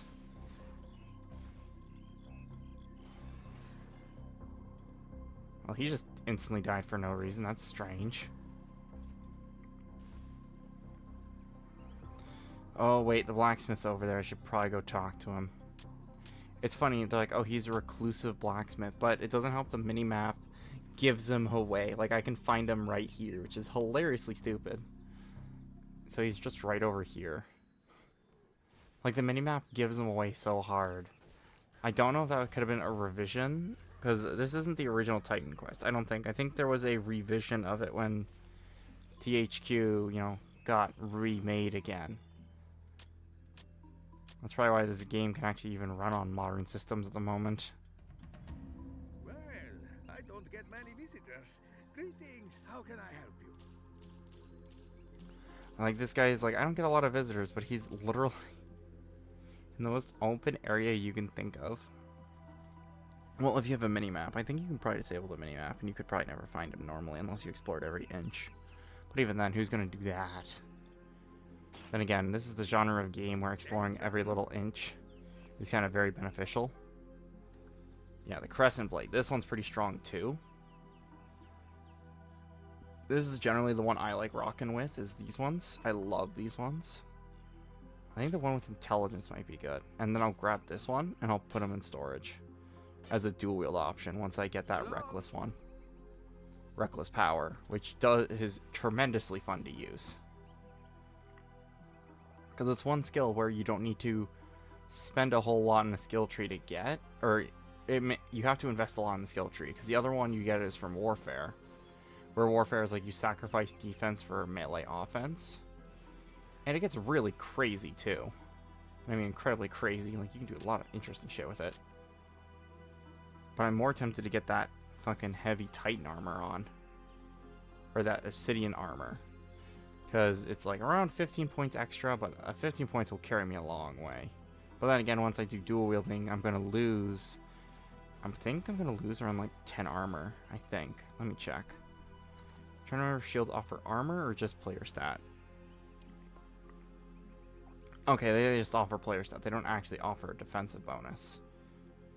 Bold move. I'm guessing they more treat it like a caster's offhand weapon. Which would make sense. More swamp? My god.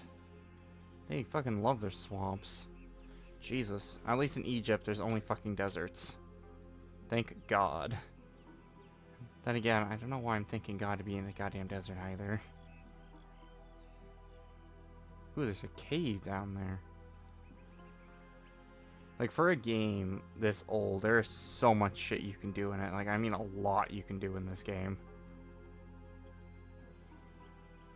Mysterious portal?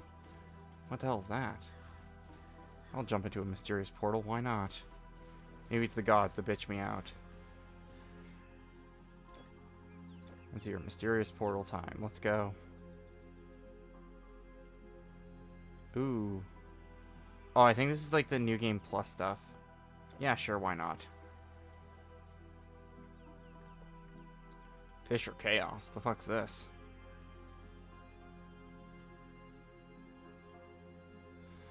Come here, look upon the remains of the ancient past, forgotten circle of chaos.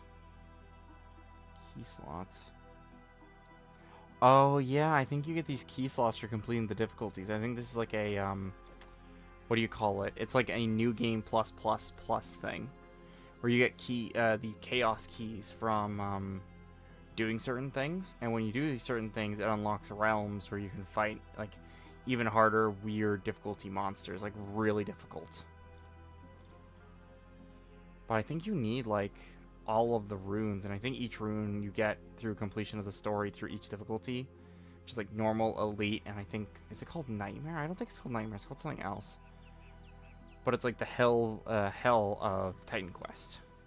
If you need a Diablo 2 reference there. Like, it's bad. Very bad.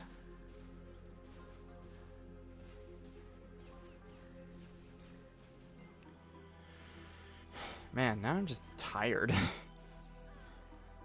After that whole like philosophy talk and games talk, I'm kind of tired. I can see why streamers don't talk that often on their streams. Jesus, it does fucking exhaust the shit out of you. Which you think you wouldn't get exhausted, but my god. Get exhausted quite a bit. Alright, where are we? My god, this seems like it's gonna take goddamn forever. Alright, time to slice up some goat, man. We're having some fried goat tonight. Come here. I like to call it an earth enchantment, but it's just a fire enchantment for your sword. It's hilarious, because there's no earth element in this game. There's only fire. Because it calls this burn, and I don't know why it's called an earth enchantment. I'm guessing earth... I'm wondering at one point in development in this game there was going to be like an earth discipline, like a pure earth discipline that was going to do like stone type damage kind of thing. Like I could petrify people, which is more interesting. I think there is a skill called petrify on the tree, I think.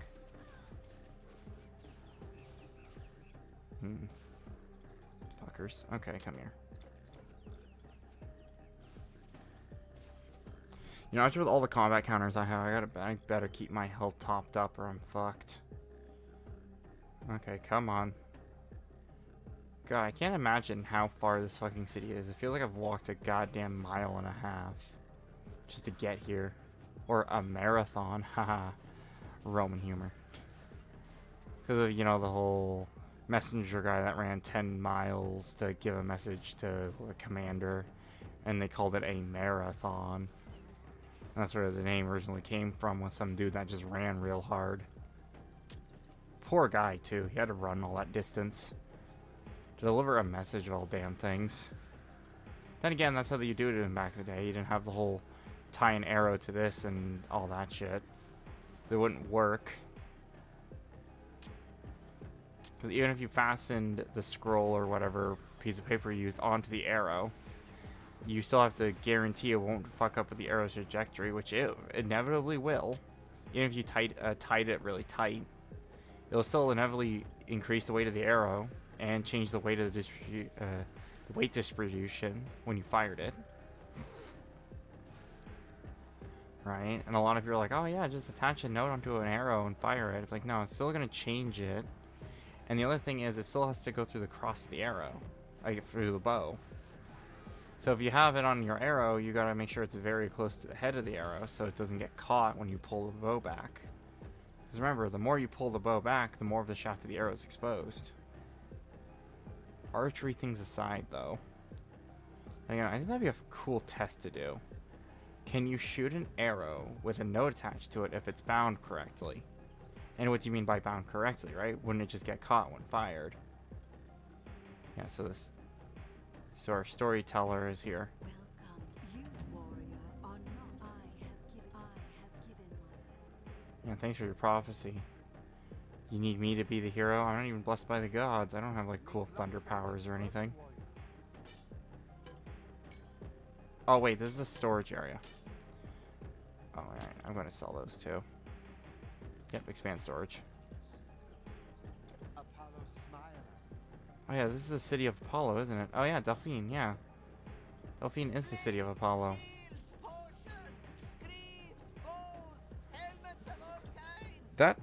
Is that 5.0 or 50 health regeneration? I think that's a 50. Holy! That thing's stronger than even late game armor. If it's 50 health regen, that would make you a god of regeneration. You literally couldn't die. Alright. That's a good stopping point. I am tired as hell after talking for almost 3 hours straight now. And that was the game of the week, Titan Quest. An oldie but goodie that I tremendously enjoyed in the last few years. And I might actually do a run of this game after the Tenno's Journey and for Warframe. But I might keep up playing Warframe for a while after the Tenno's Journey and TennoCon. But we'll see. This has been DRM76Z coming to you live from the graveyard on Wavelength 388. And I hope all of you beautiful scraplets have a good evening. Bye-bye.